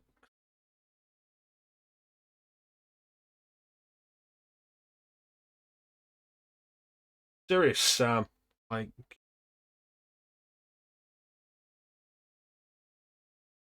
first encounter and second encounter are mouse and keyboard only, but the first encounter, the HD versions, uh, controller support. But again, like best with mouse and keyboard. That's fair. I've got stuff like SimCity and Tropico and that kind of thing that I've been kind of wanting to do, and I've got them on multiple systems. I've got Tropico on like PS4 and PC and stuff like that. Civ I've wanted to get into. Sin. Like Sin. Absolutely not going to have controller support, and I'd love to do that.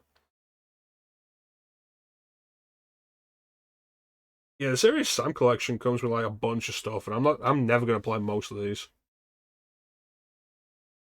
Like, I'd probably do, if I was going to do it on stream, it'd be like EB, one, like first encounter, second encounter.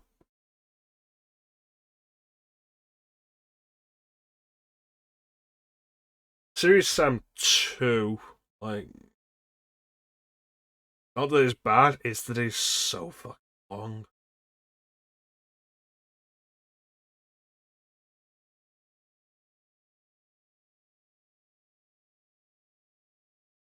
I should absolutely add Spooky's Jump Scare Mansion to Halloween.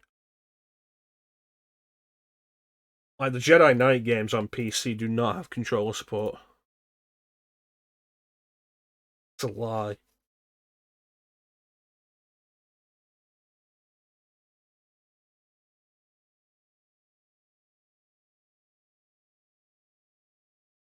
I forgot I bought Sunset Overdrive on her. I have too many games. I really do.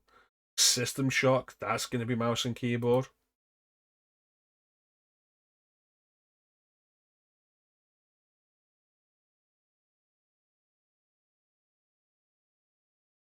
Really want to do Terminator.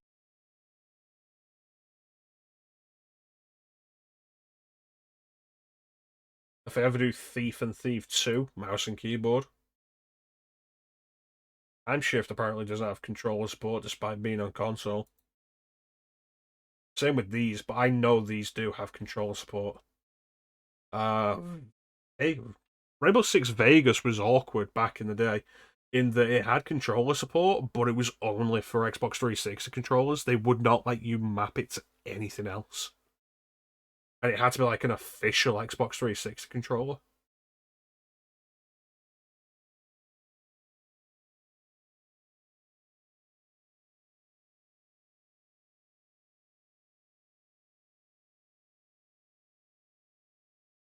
Vegas and Vegas 2 are like peak co-op.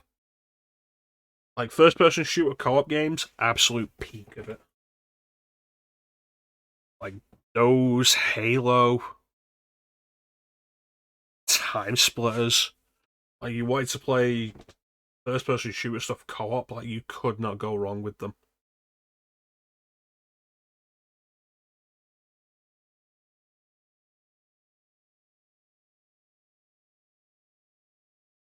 Yeah, that's mostly it.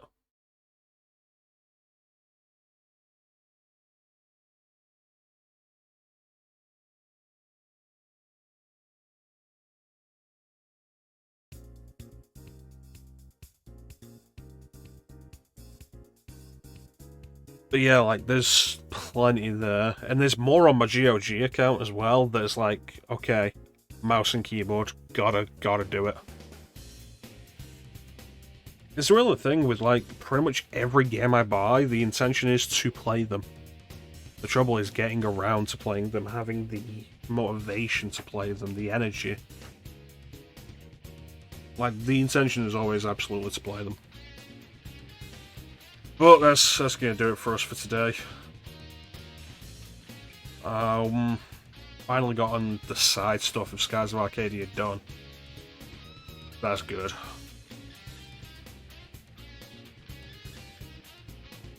Tomorrow, I'm probably not going to be streaming during the day, but I'm due to do Super Mario Bros. 3 with Teak.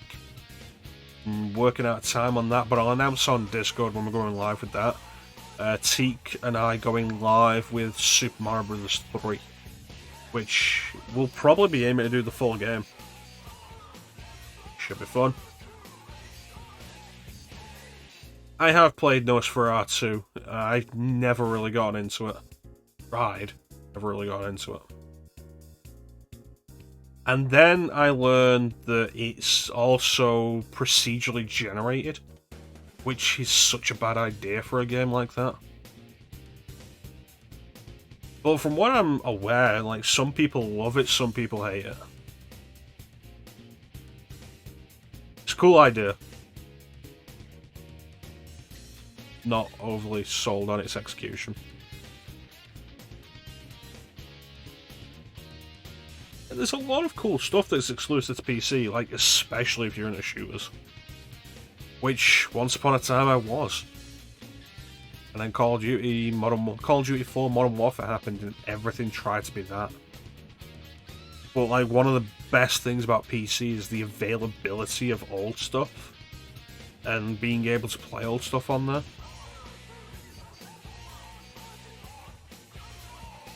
So like go back to the era of first person shooters that I loved. And the stuff that I didn't play. Like Sin. I'd love to go through Sin.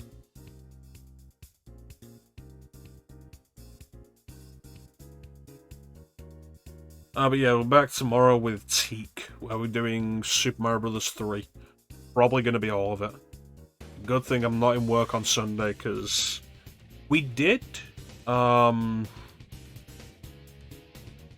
Teak and I did Super Mario World on his stream co-op. Last year before maybe, it was a while ago. Super Mario Bros. 3, if you're doing all the levels, is longer. Longer than Mario World.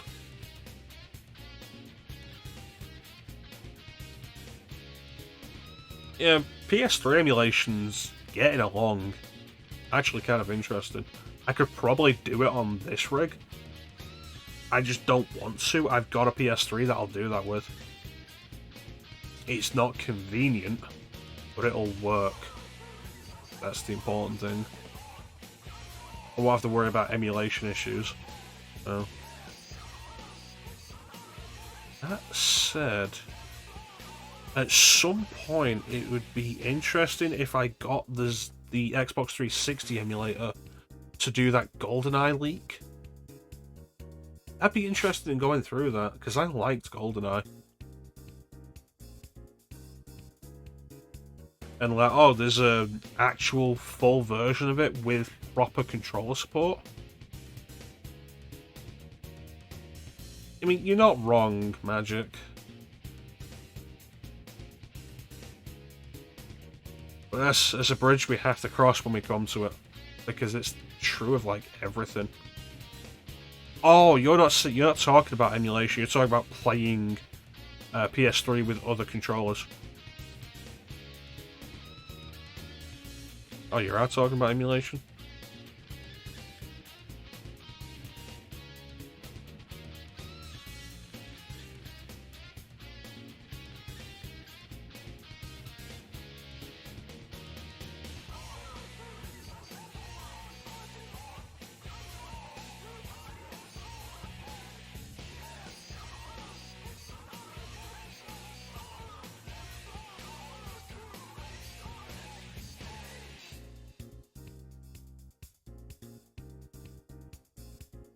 Oh, yeah. Stuff like Heavy Rain and such. 6-axis controls.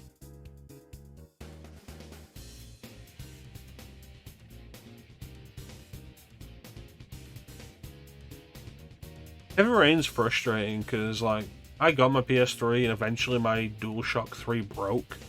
So it's like, what am I going to do?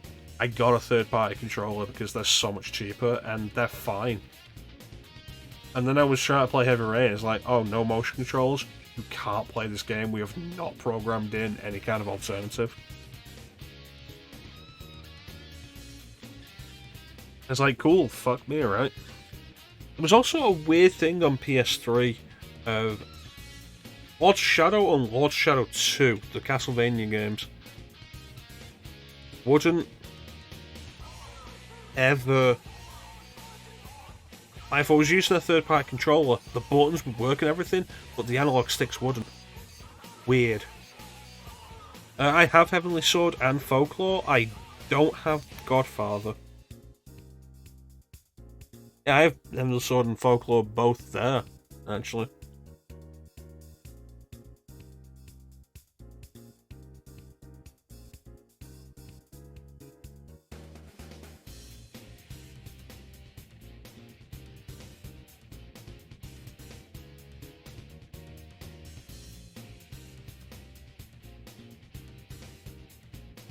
I don't think it was a Dead Zone issue. I think it was just...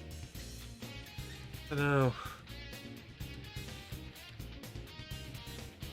The way the register inputs being... like the analog inputs being really weird in those two games specifically. I never had issues with other with other games.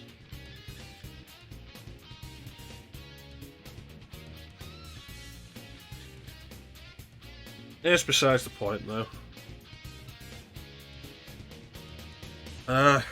Yeah, always stuff I want to do. Mia's right, like, I've got years worth of stream content planned, intended, I want to do. Here I am, playing games that I've played before.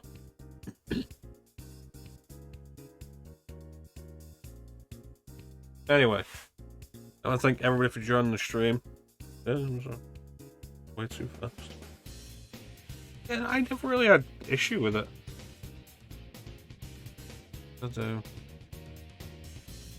I had a good Mad Catz one. I had one that like like a transparent case and it lit up red like really bright, but it fortunately had a button to just turn that shit off. It was a nice enough controller. Worked. Power A have been like pretty good about third-party controllers. I've got this one for Switch, which is quite nice. GameCube style controller. I could probably hook this up and use this for Skies of Arcadia. Should consider that.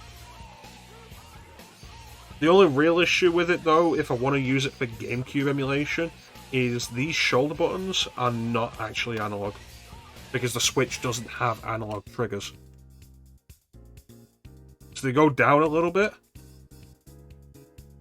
but there's no input there. It's when you press them in, there's your input. Like, it's pretty nice. It works, doesn't work for everything. Not because it doesn't work, but because the button layout's awkward sometimes. It's like playing Bayonetta, not a good idea. Playing Skyrim, Really nice, actually. Or RPGs. Really good for them. We're just rambling at this point. We should really cut this short.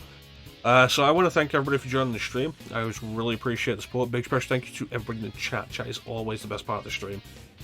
Who is it today? Bane, Signer, Clem, Teep, Flame, Magic. Amanda popped in, Cat popped in. Cat popped in the earlier one though, so...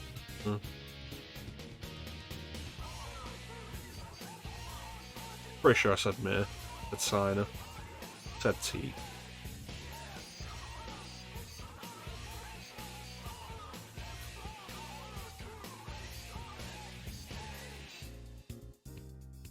Yeah.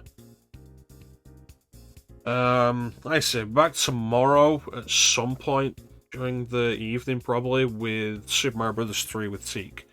Where the intention is we go through the entire fucking game. That's going to take, well, I'll be a sizable stream, probably at least like 4 hours. But look forward to that. Should be fun. It's been a long time since I've been through Mario 3.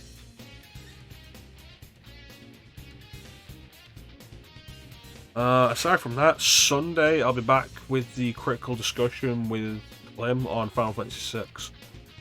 Which means Skies of Arcadia will probably either not be back until Monday, or maybe the day of Sunday. Maybe I'll come back during the day.